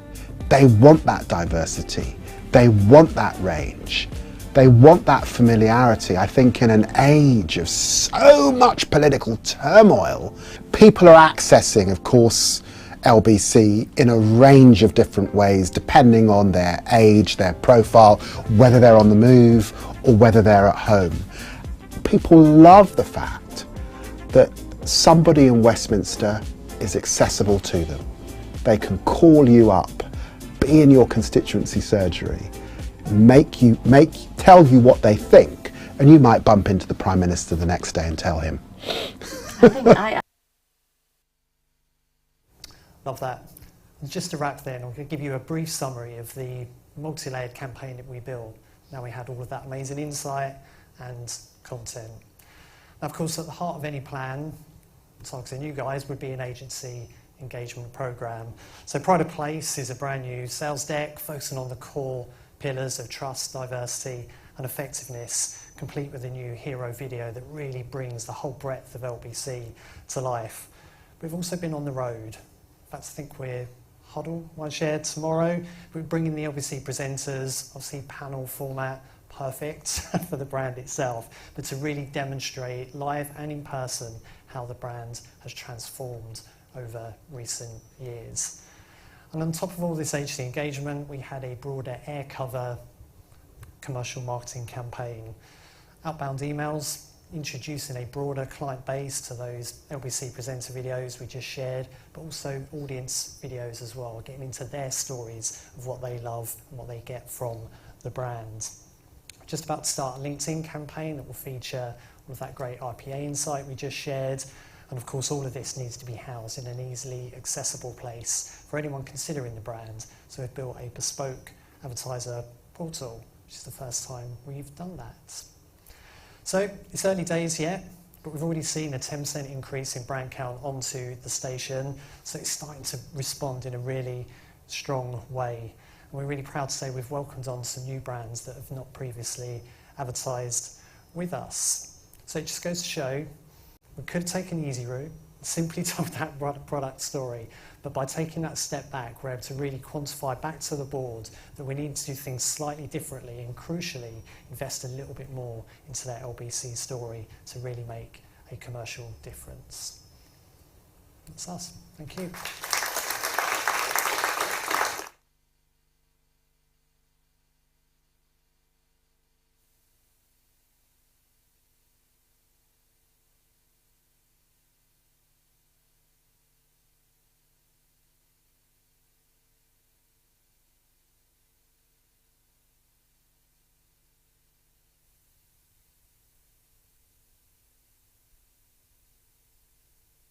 Top for us.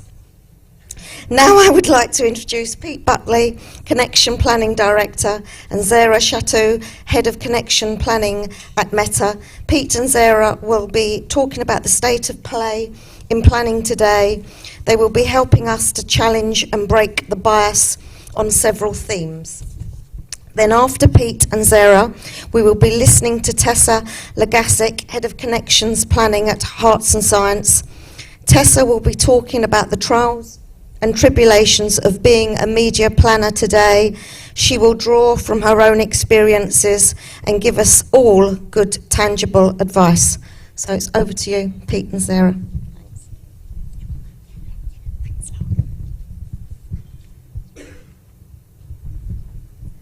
Great. Hello. Hi, everyone.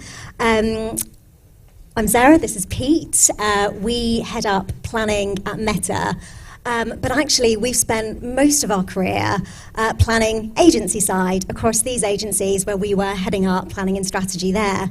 And so I think it's really interesting from our perspective because we've looked at planning from quite a holistic approach, and then we've moved into a space where we are really understanding a platform in huge amounts of depth and detail, and whilst remaining very connected to this planning community.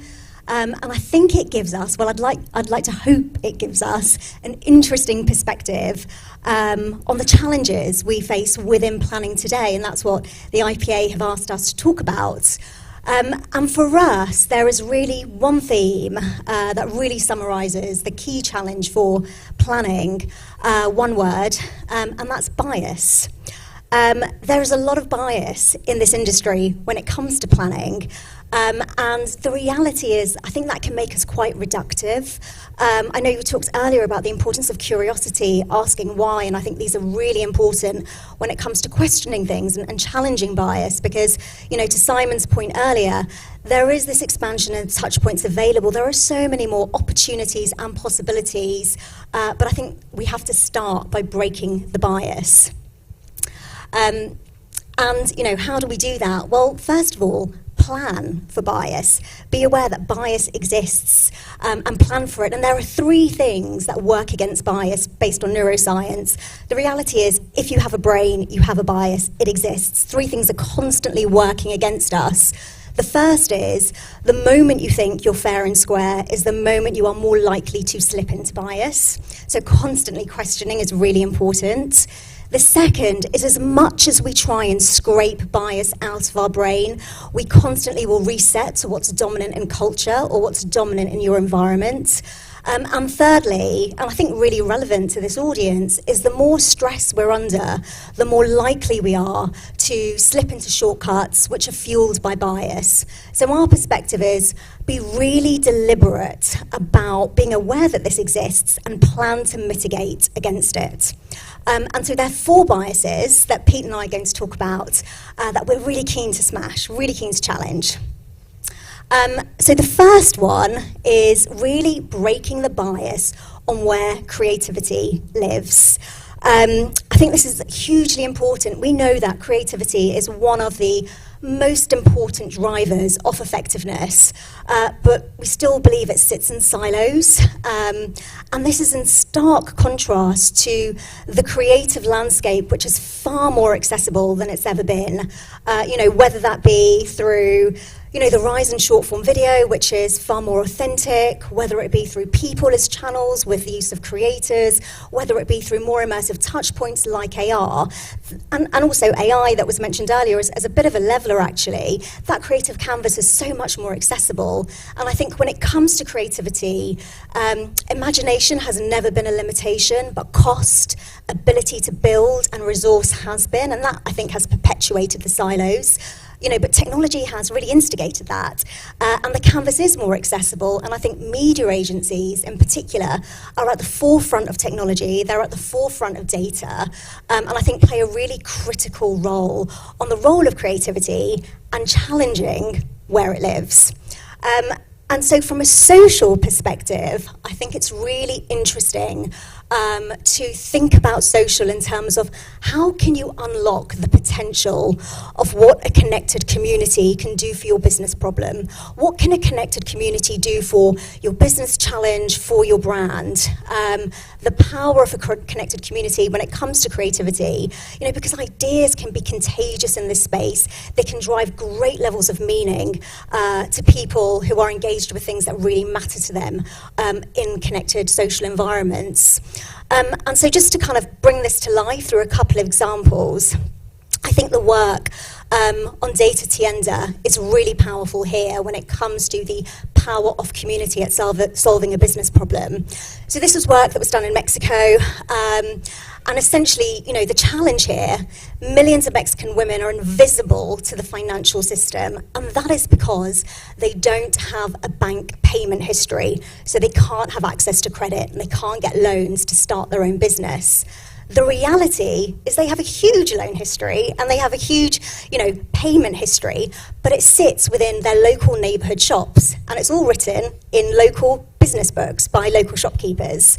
And so what We Capital did was use WhatsApp to connect with these shopkeepers and actually use a WhatsApp bot to really help them essentially transfer all their data points from their books into WhatsApp, link it to a bank, and we were able to create credit scores for women who had been invisible to the financial system. We retrieved credit histories, and it was hugely, hugely powerful.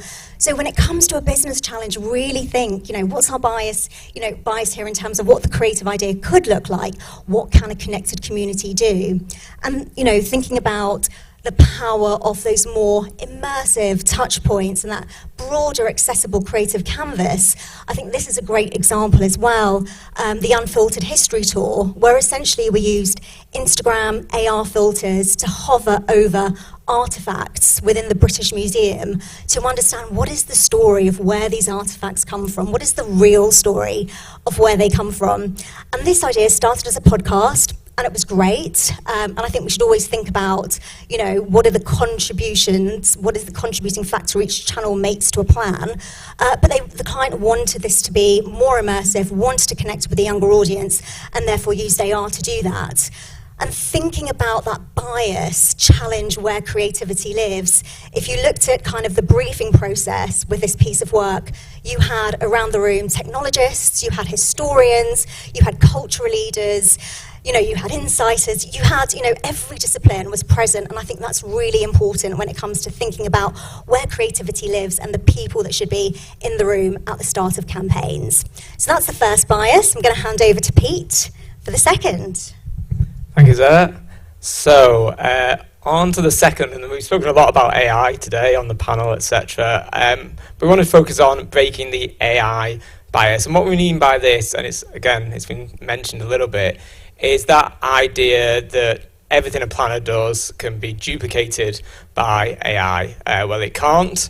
And that's not just my opinion, that's the opinion of this guy. He's Professor Jan LeCun, don't know if anyone's familiar with him.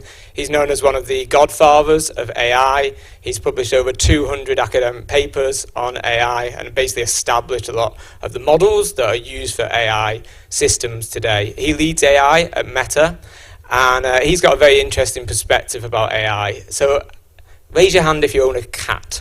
Any cat owners? A couple of cat owners. A few, great stuff. So Jan believes that no AI system at the moment is anywhere near as intelligent as a cat. And his perspective on AI is that it's a point solution. Any AI tool that you use does one thing. It does one thing. It may do it well, it may not do it well, but it does one thing. It has no common sense. It has no model of the world. And I think that's really important for us as planners, because AI is simply a tool that we need to use, but we as planners bring the expertise. And that's true on our platform especially, and any platform like us, where you go into the platform and the way you plan it is through an objective. So when you come onto Meta, you go to campaign objectives and you have to pick one of these. And this is true of other platforms as well. But all the AI is going to do once you select that is try and optimize towards that objective and that objective alone. And it's for us as planners to understand that, but also to understand, okay, how can we make more of this? Is that really what we want the platform only to do? And AI is getting much better at doing these things, especially on Meta. We're progressing significantly now, and you may have read about the recent results. But as planners, you've got to go a level above, because the AI is not going to think about, oh, actually, what we need to do is reach people across the purchase journey at different points. That's the job of the planner, and it remains the job of the planner. And actually what we find on our platform is that using those different objectives, you reach very different people. It doesn't matter about the target audience you've selected, or the format, or the actual platform. The objective determines who you reach more than anything. So this is a real audience overlap by a major UK client, just to give you an idea of what's going on here. They invest a lot in conversion campaigns, yet regardless of the spend you have on that conversion campaign, it's only going to reach the people that it thinks is going to convert. So it optimizes to a relatively small group.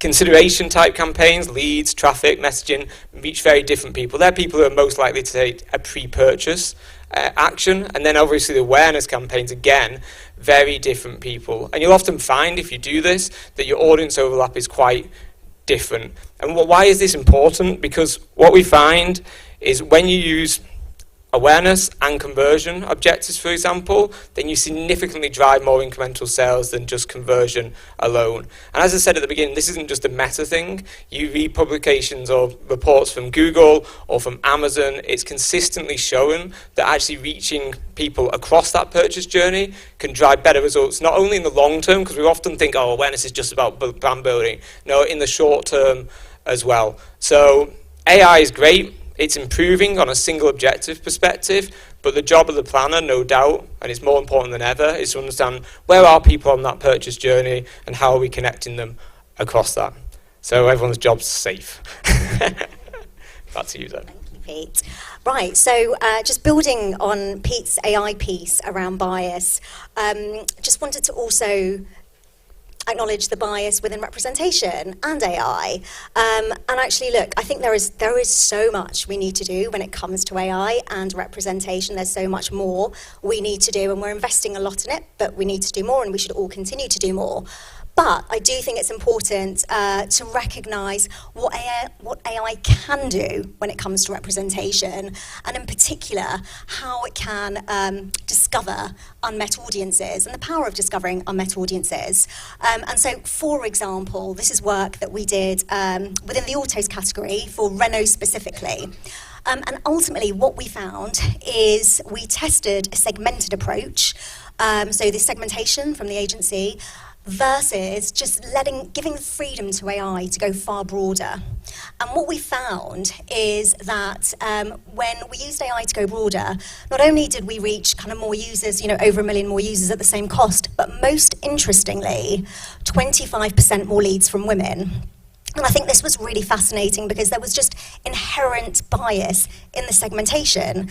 Now, segmentations are based often on generalizations, and I think they can be in danger of stereotypes as a result. And so it is useful to test it, see what happens when you allow a platform that is more diverse, go broader. Who are you missing? How can you course correct? And I think it's important, and I think it's particularly important because we know diverse advertising unites us. This is the brilliant work by System 1, that really proved that diverse advertising, that's the green bar, links to happiness, not just for the diverse audience that's represented, but for NatRep as well. And so the power of making sure that we test this on a broad platform or channel that is more diverse is hugely important. And then over to Pete for our final bias, confirmation bias. Okay, so everyone probably knows about confirmation bias, which is a cognitive bias all people have, where you prefer and you are drawn to information that aligns with your pre-existing beliefs. And I think this is a really important bias to think about for planners who look at reports and data all day. So how do you get over confirmation bias? Well, as we go through life, there are two sort of main mindsets that we navigate life with, called fixed and growth. So that I've not made this up, this is psychological, I'll come on to where this is from. So the fixed mindset is that all rules are established, I know the answers, the solutions are set, I want to look smart. The growth mindset is about challenging rules and asking questions, and that curiosity that Jenny spoke about. And key to this is experimentation, so trying different things and acting more maybe like a scientist than the fixed mindset. So Carol Dweck, who's a professor of psychology at Stanford University, came up with these two different mindsets. And what she's found in her work is the growth mindset significantly outperforms the fixed mindset. From a personal success perspective in your career, this is the one you want to have, the growth mindset. But also from a business perspective as well. So there was a big study recently where they took 100 startups. Half of the startups were given business advice from the perspective of a growth mindset, so encouraging them to experiment, to think like a scientist. The other half were given standard business success training. After a year, they looked at the results of these. Those with the more scientific approach, the idea that I'm going to experiment, we're going to learn, drove 47 times more revenue than those with the standard business approach. And one of the reasons was that is they were much more willing to pivot and to do different things, so they were more than twice as likely to pivot the business model. Now you may sit there and think, I work on big accounts, these are startups, what's this got to do with me? If you look actually at the history of our company at Meta, and Alex Schultz, who's now our CMO, he was head of growth throughout the period when we grew from 100 million to over 1 billion users. And he says the main reason that happened to us and not other platforms is because we experimented more. If you look at Jeff Bezos as well with Amazon, he says the main reason Amazon's growth was experimentation. Every day, every week, every month. So it's really core practice to get into. And Rory Sutherland, you have to include a Rory Sutherland quote, he presented the IPA. He said it as well. Often we think about digital, it's all about efficiency, getting that low CPA. But actually the truth is, the biggest strength of digital as a channel is its ability to explore, to test, to learn. So rather than efficiency, think about exploration. You can do tests very cheaply and you can get that feedback almost instantly. So there's never been a better time for exploring new approaches. And this really works as well. So on our platform, we find that those advertisers that run 15 or more experiments a year drive 30% more returns than those that don't run experimentation alone. And it's true beyond our platform as well. How many of you are running experiments at the moment on your accounts? A couple? I'd really encourage you. I think sometimes as a media planner and a media agency, it's got a sense of test and learn, or I'm going to leave 10% of the budget for innovation. This is not what we're talking about here. We're talking about a core mindset of actually, let's learn.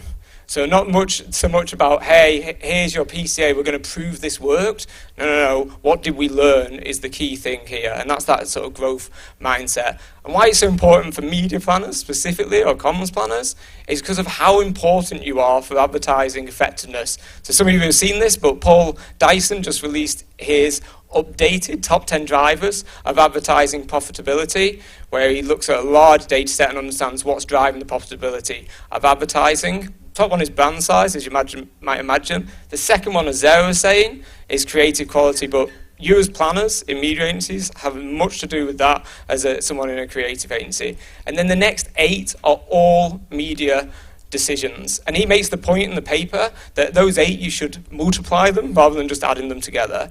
The media decisions you make for your clients are the most important decisions they make in marketing, and therefore it's the most important space where we should be experimenting to truly understand what works and what doesn't. So, rant over. So we've been through 4 different biases and how to break them for planning to thrive in the future. We're really interested in planning. As Emma said, both of us come from a background of planning. And monthly we run something called Insight Live, where we dive into Meta's data to give planners help and ideas and insights. Got our next one actually in November, where we're going to be looking at what have people been talking about on Facebook and Instagram, and what does this mean for 2024. We'll be sharing details of that shortly, but we just wanted to little plug there. That's a little ad, in advertising for that webinar. So we hope we can join you. You can join us at that. Thank you for listening. Cheers.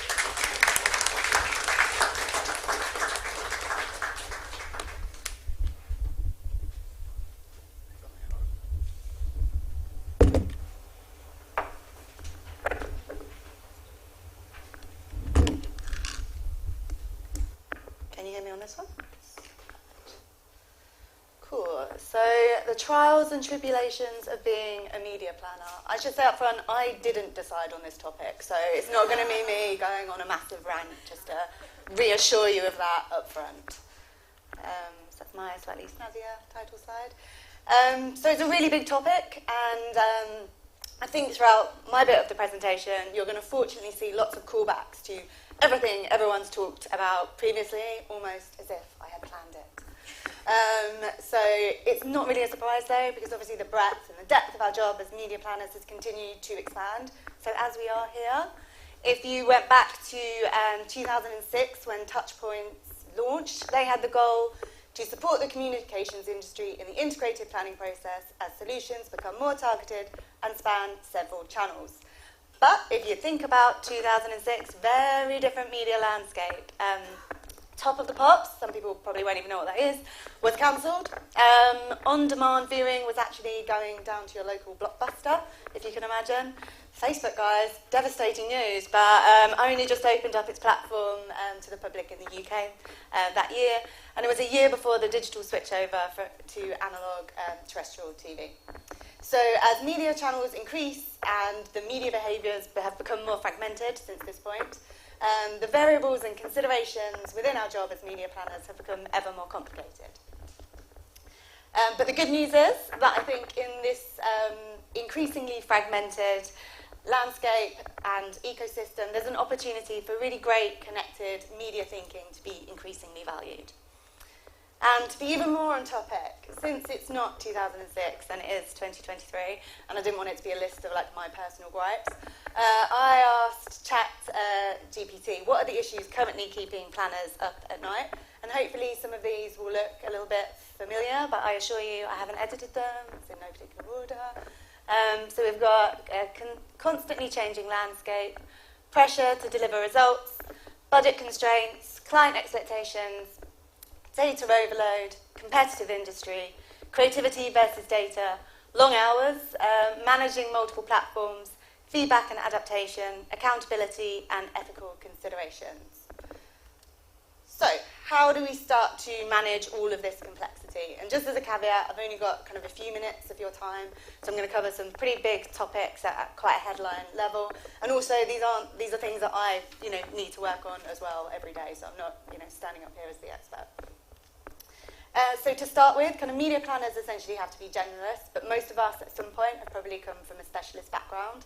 I'm another ex-TV buyer actually, so I spent 10 years in an AV team before moving into a broader planning role. And those specialisms are actually a really great base to operate from, but part of moving into that broader planning role is starting to get comfortable with the fact that, as I think Rhiannon and Tony were talking about, you can't know absolutely everything about everything, and that can be really scary, especially to start with. And I found to prioritise, a great place to start is just like read the core books and the research pieces, build a really sound knowledge of those marketing science fundamentals. I know that when I personally came back from both of my maternity leaves, I was really worried that everything would have changed, and having those bases to operate from was like really helpful for me. And also, if reading isn't your thing, I'm also a really big podcast listener because I'm a mum, so I can multitask.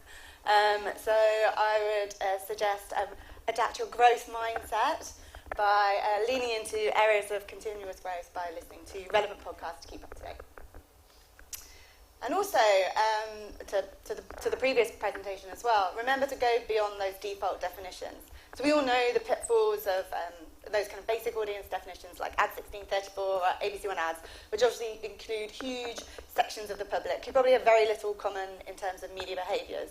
In fact, to illustrate this, I looked up what celebrities are the same age as me, and apparently Mark Zuckerberg and Kourtney Kardashian, though I'm sure we would have lots in common. I'm not sure we have like completely identical media behaviours. And to illustrate this further, population data shows that as time continues, actually, there's going to be a significantly more diverse generation in the UK. Broader audience groups such as ABC One ads will further diversify, and more attention will need to be paid to those specific media opportunities and environments to make sure that we're including them within inclusive planning approaches. And also, I guess, to the LBC point earlier, think beyond our media bubble. No one's average, and that can be exacerbated by being in this industry and also perhaps being a little London-centric in our thinking.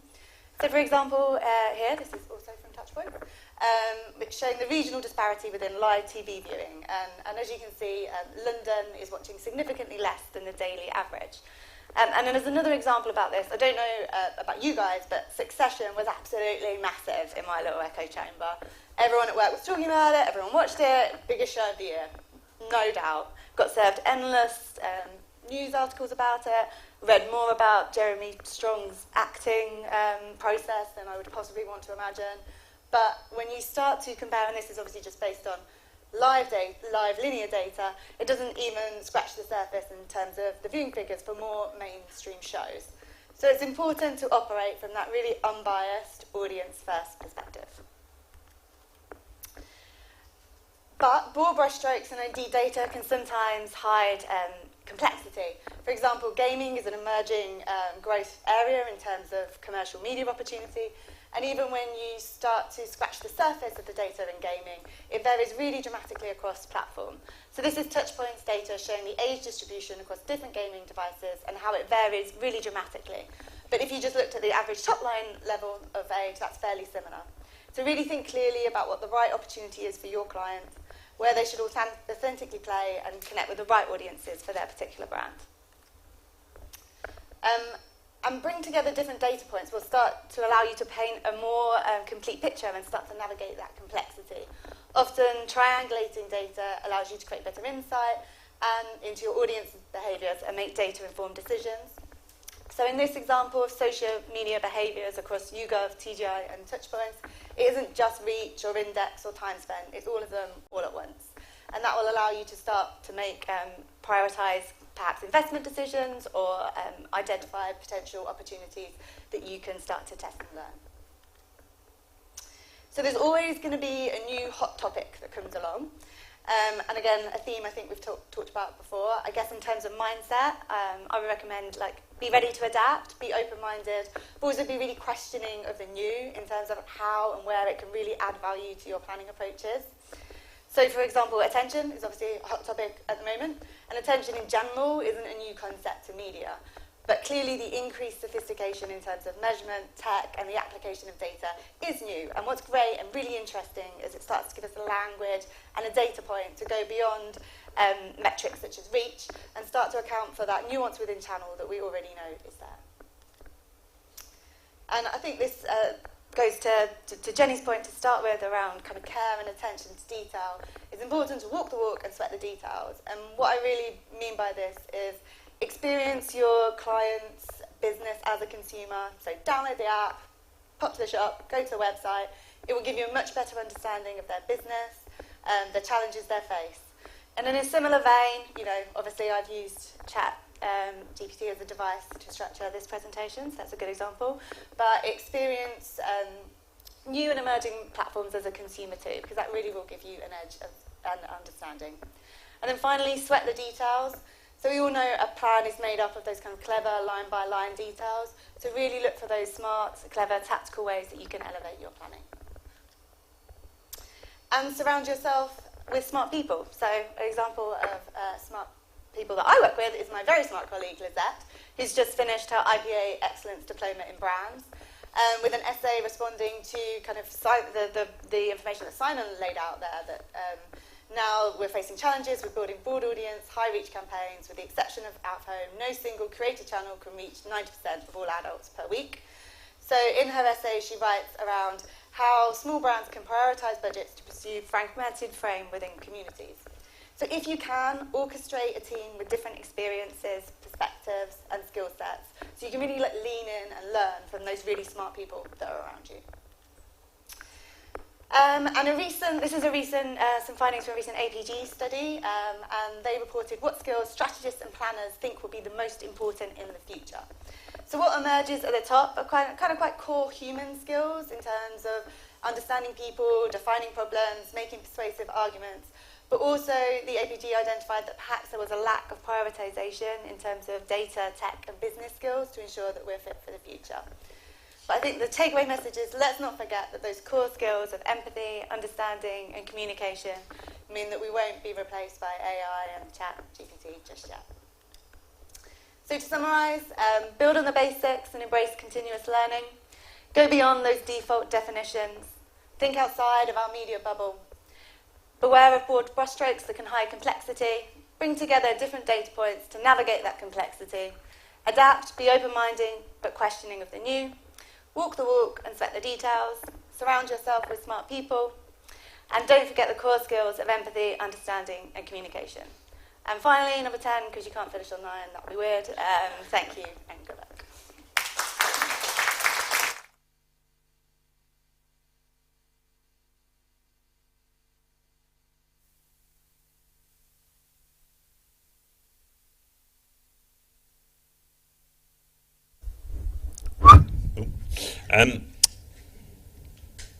What am I doing now?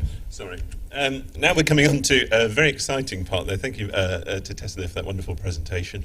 Very exciting part now. We've got the client relationships panel with Natalie De Cruz, client partner for Vodafone at Cara, Tom Marden, head of media and campaign planning at Tesco, and also Lauren McGurran, business director of Essence Mediacom. So I'd like to welcome them all to the stage.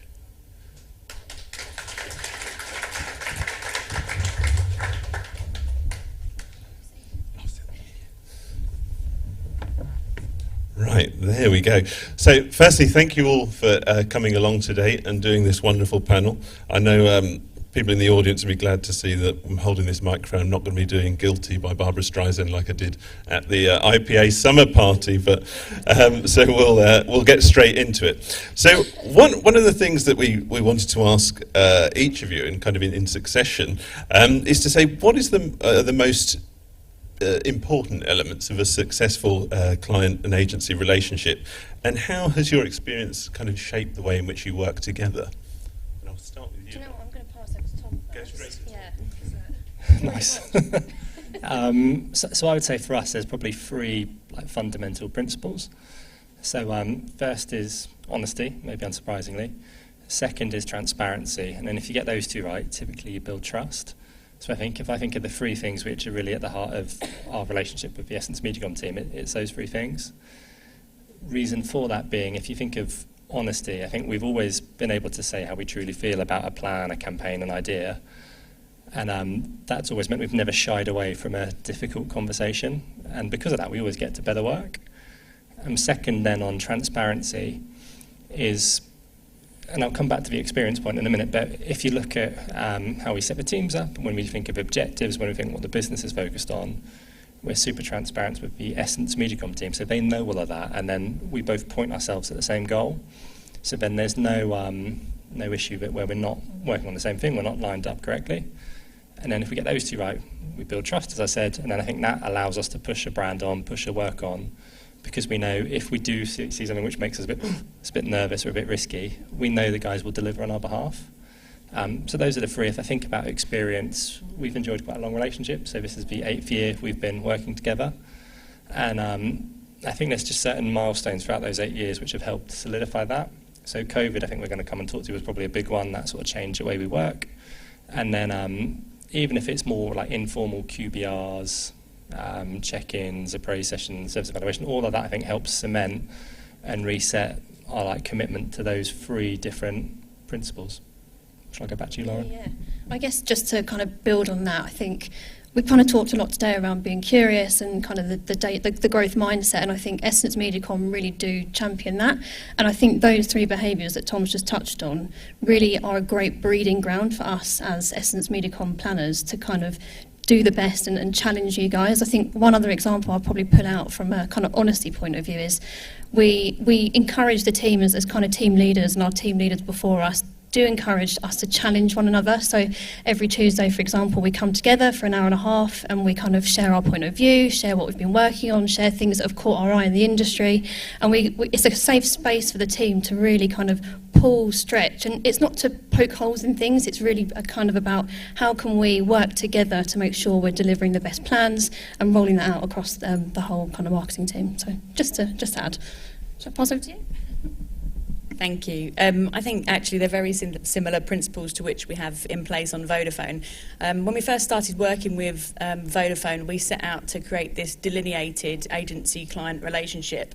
And that's kind of really all about us not working in silos, but working collectively as a team. And Vodafone have been on their in-housing journey, so that was one thing that we kind of needed to consider. And I think all those basic principles around, trust, honesty, they're super important in any client relationship. But I also kind of honed in on the growth mindset pieces that have been a common theme throughout the presentation today. And actually that's super important. It's super important that you're constantly looking at revising and working on your client relationships and you're able to evolve them, because what might have been the answer in year one for us is probably not the answer in year 4, and the challenges that they face as a business and that they're leaning into within an extremely turbulent economic environment are constantly changing. So we need to kind of stay abreast of those and really look at where we can add value, as partners to that client, where things are working, where they're not, and be constantly embracing that growth mindset to be able to be adaptable and to be able to change the ways that we're working. Hybrid working has also kind of thrown some extra challenges within the mix there. So we've been in working continually from home and hybrid working, and then kind of trying to work out what the new normal is and how we work moving forward. And again, that's something that's constantly evolving at the minute, and it's something that we have to have our ears open to. And I think communication is really, really key thing between agencies and clients, and being able to have that honest communication two ways in a respectful way enables you to lean into those challenges and really kind of evolve the way you work together. Perfect. Thank you very much. And I mean, one of the things there that seems to come across really well is actually, it's everybody just working together, isn't it? It's just saying, do you know what, we're all in this together, we're all good friends, we're going to have a great time, we're going to do great results, for the agency and for the client. And it kind of goes back to, I guess, that thing where people have said, your real friends are the ones who are honest with you rather than tell you what you want to hear. And it's a great thing to think that, in terms of how agencies are operating, you're actually going, well, this hasn't worked. We are going to test and we're going to learn and we're going to move forward. And that's really exciting to hear. So talking about strong relationships, transparency, and also the ability to have quick and kind of frank conversations, which have been vital in shaping the relationships that you have agency and client side. Often those conversations have had to have a quite short notice, and nothing leads better into a question on short notice changes, of course, than going through the COVID pandemic as agency and client. So how did that change how you work together? And can you tell us a little bit about some of the ways in which you pivoted and the things that are still in place now, and maybe some of the things that work then but don't work now? So I'll start again. Yeah. So COVID, we don't need to dwell on it too much. I think that most of us in the room lived through it, and I know everyone's lived experience of it was obviously very different. Some had a very negative experience, but I think from a personal opinion, I kind of had just recently joined Essence MediaCom and the Tesco team, and I would say they were probably some of my favourite years so far on Tesco. I'm sure there's more to come. So I think, at that time, as an industry, as agencies, as media partners, we were all trying to navigate this very weird world that we had just been all thrown into. And, as Essence MediaCom, we were trying to work out how are we going to operate and how are we going to service all of our clients. But I think from a Team Tesco point of view, we very quickly identified what Tom and the team were going through as a business was just astronomical. The changes and the impact it was going to have to you guys was just out of this world, really. So we very quickly kind of pivoted how we were working to kind of mirror how you guys were about to set your business up. So we all very quickly kind of changed from a kind of very structured and pillared approach into a short-term and a long-term team. The long-term team's ambition was, although we weren't quite sure what was going on in the world, we did know that, these big key strategic trade-driving pieces of business that we have, such as, your Christmases, your seasonal campaigns, were still going to happen. We didn't know what they were going to look like, but we needed to adapt to make sure that it was reflective of what was going on in the world. So a team was set up to carry on doing that, whereas kind of the short-term team, which I was very much part of, was more about how are we going to help Tesco here and now? How are we going to be reactive? How can we make sure that we're showing the shoppers and the nation that Tesco are really here to help? So in those first few months, we really had to champion an agile way of working, and I genuinely think the reason it was so successful was because of those three behaviours that Tom pulled out earlier. We were forced into that. We had to be honest with one another. We had to be transparent about what was happening, and fundamentally none of us really knew what we were doing or what to expect, so we just had to trust each other. And I actually think across those years, those three behaviours, for me personally anyway, really, really shone. And I think to this day, I think those three behaviours still very much are really embedded as part of the team. So a lot of the logistical things, kind of the agile way of working, we don't work quite in that way anymore. We're not kind of set up in short term and long term, but we are still very much honest, transparent, and I think we still do trust each other, which is good. I won't add too much to this one. We pre-divided and conquered on questions. That was Lauren's one. I think the only bit I would talk to is just how that short v long-term bit worked in practice. So actually I was in a long-term team. I was doing Christmas at that time. And the reason it worked is there was so much stuff we had to figure out immediately. So it was like, shit, we've got a TV campaign going live next week. Are we still running it? And actually both the MediaCom team and the BBH team, from a creative perspective, actually it felt like they became part of the business. So there wasn't any, right, we need to have an internal call before we have a chat with the agencies. It was all in together as one in those two different functions. And that meant the guys in the short term got what they needed to do done really quickly, and then it let the rest of us focus on, actually, we think this is the sort of trajectory of what's to come. keep our heads on Christmas, keep focused on that, and it just meant you had quite a clear focus on who needed to do what. The only bit about what's different afterwards, I think we already touched on it, but hybrid working, how that has now come in. So we still try to make sure we have time face-to-face, but now what you'll see is that's split across people in different locations, different working environments, and now every meeting you typically have some in a room, some at home, some in a different office. But I think COVID helped make that way of working far more accessible because we're all forced to do it. So now we're all well versed in it and actually as effective as we used to be, would be my reflections. COVID hit us at quite a unique time on the Vodafone account, as we'd actually only onboarded the client sort of 6 to 8 weeks prior, and Voda as a telco very quickly went into a kind of lockdown scenario, so we had to like kind of get used to working in this new world very quickly whilst we were kind of getting to know the client and really understand their challenges too. So it was uniquely challenging from that perspective, but also I think upon reflection extremely humanising and humbling. And I think you ultimately went from being in the boardroom one day to being in each other's kitchens the next. And I think that really created quite a strong and powerful relationship. And I think there was a ruthless prioritisation of the tasks and the pivots that you needed to make at that moment in time.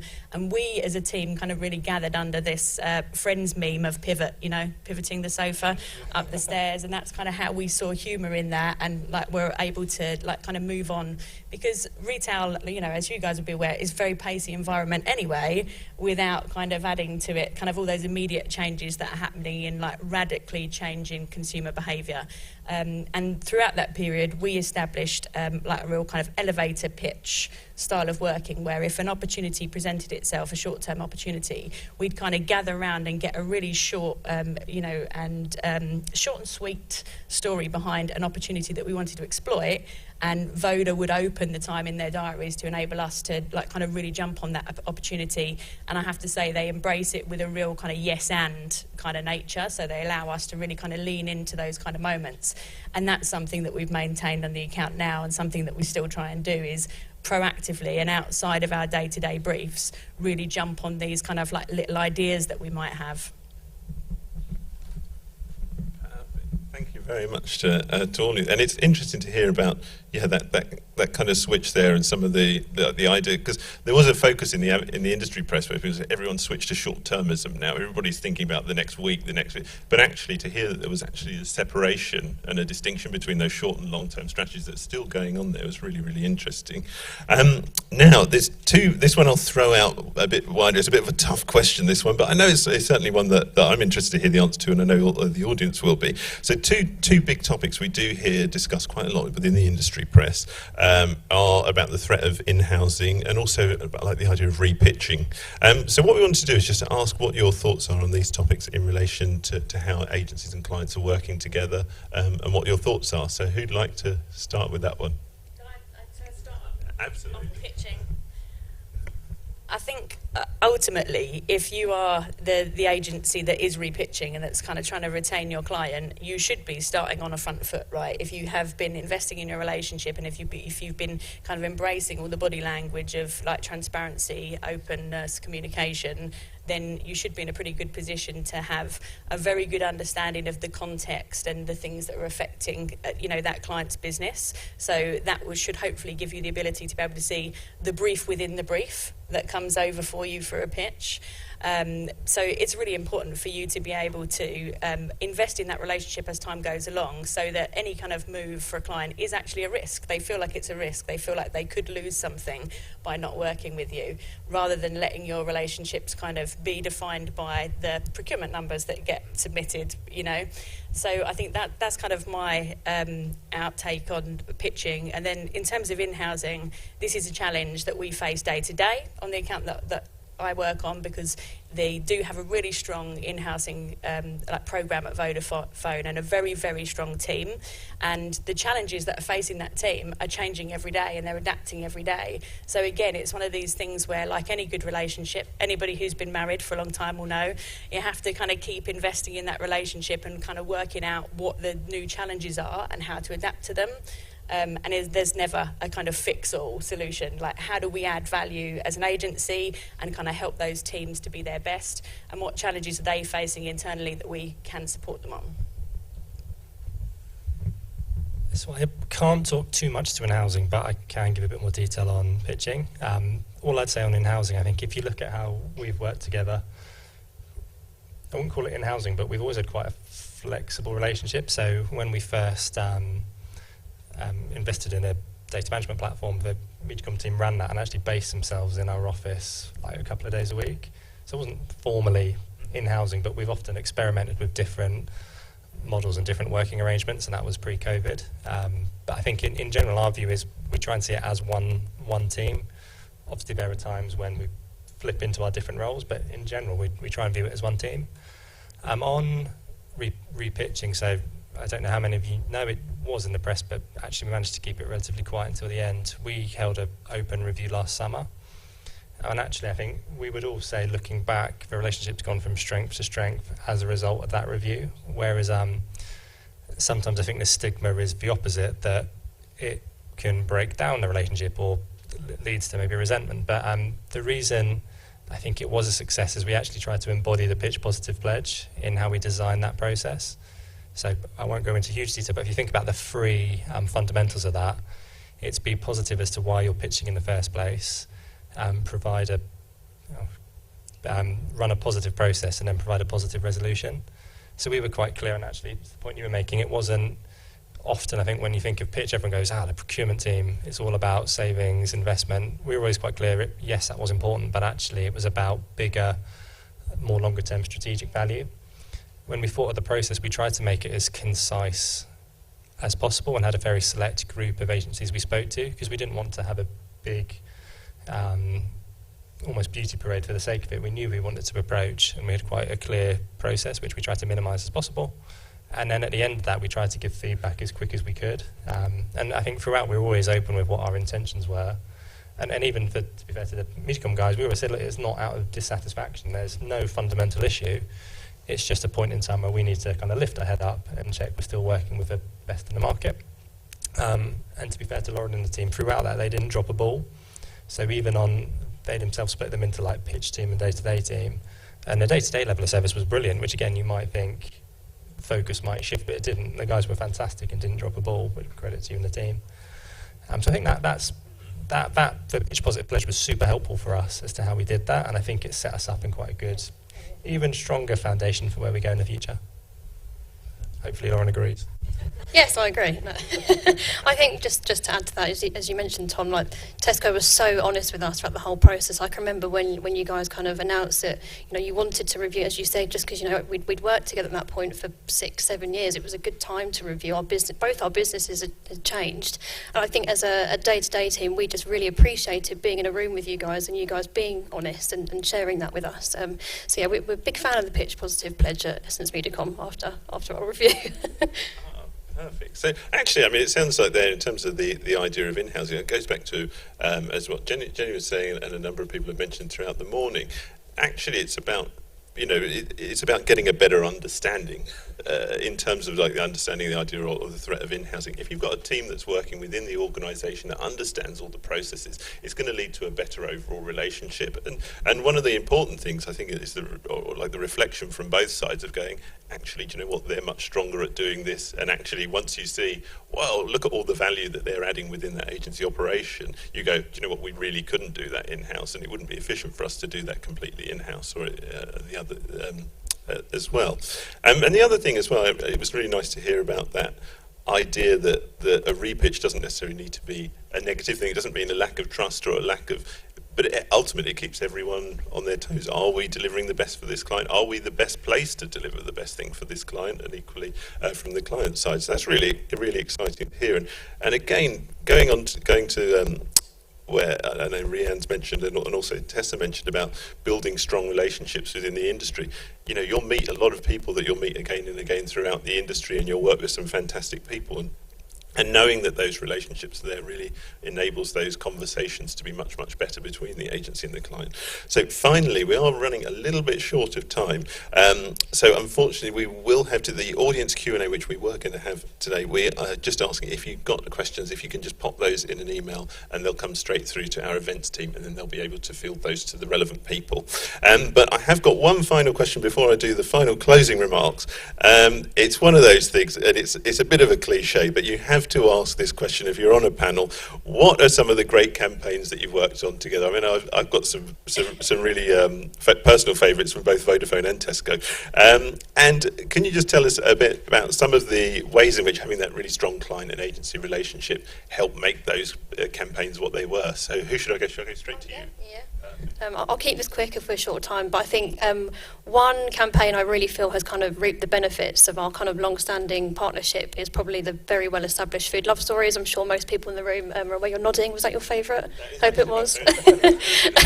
So even after kind of 6 years of being in market, it's still actually one of the best performing campaigns from an ROI perspective for Tesco. And I think given that it has been 6 years, that's a massive testament, I think, to the team that have been running it for all this time. I think those three behaviours that we kind of have come back to, honesty, trust and transparency, it's a very well-oiled machine, Food Love Stories. We know what works, we know what doesn't work, and because we've got these three behaviours, we're constantly pushing, refreshing, trying to work out how can we elevate this kind of amazing vehicle that we've got, just so we're kind of keeping it as good as it is. So short and sweet, but glad that you agree with me. My one was, so actually it was in COVID, and we've partnered with I'm a Celeb at Christmas for a couple of years, and the third year we did it was in the middle of COVID. And I call it out because we took some inspiration from work Uber Eats did in Australia, where they effectively placed ads right after the break in the open tennis, and it almost led the viewer to believe they were still watching the tennis, so we tried to mimic that with I'm a Celeb. So it was like a reactive campaign, so you'd watch a show, you'd see what happened in the Castle Coin Challenge, and then the ad looked like it'd been delivered in real time to reflect what happened. We did it in COVID. To the early point about kind of all those principles building trust, I think we were only able to do it because of a trust we had. We all loved the idea, but also incredibly nervous when we first saw it because it was like relied on a 48-hour turnaround. So trying to navigate how do you get a script signed off in the Business Act quickly and get it recorded was quite daunting. But my favourite, because we're really happy where it ended up, and then we also won a Media Week award for it as well. And mine is, again, another one from during COVID. I think it just had that kind of collective magic of really, making you feel proud of what you've managed to achieve under the circumstances, was keeping the UK connected for Vodafone. And Voda were one of the first movers to kind of switch into a COVID-specific piece of copy. So they had the Beatles soundtrack of Come Together and an ad that they'd just run in Italy, which we'd also run in the UK. And we really did a kind of match of the long and the short term with that. We had a wonderful partnership with The Guardian, where we were able to kind of lean into some of the trends and some of the kind of new interests and kind of difficult life interferences that were starting to happen for our target audience, so around homeschooling and working from home, and really create like helpful and emotionally engaging content for our target audience within that.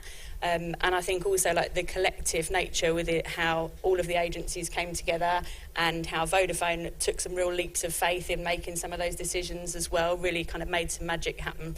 And we got a Marketing Masters Award for that. So again, it's a kind of nice memory at the awards do as well.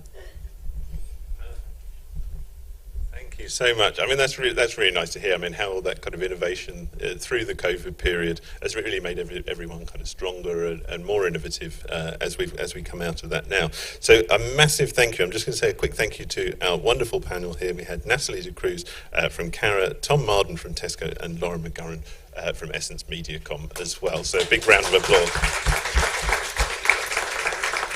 And that leads me on just really to say the kind of the closing remarks, which are, well, firstly, a massive thank you to all of our speakers today. I'm just going to run through everyone. We had the fantastic Jenny Bigham from the Seven Stars, Candice Crane from Bray Lino, Leon Beauchamp from Bray Lino, Rianne Feather of OMD, Tony Matson at Havas Media London, Sailor Parsons from Republica Media.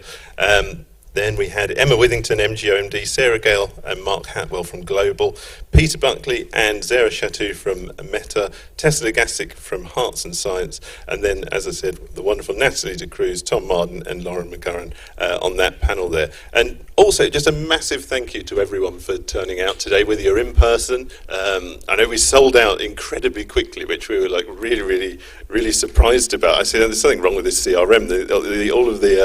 All of the places have gone. This can't be.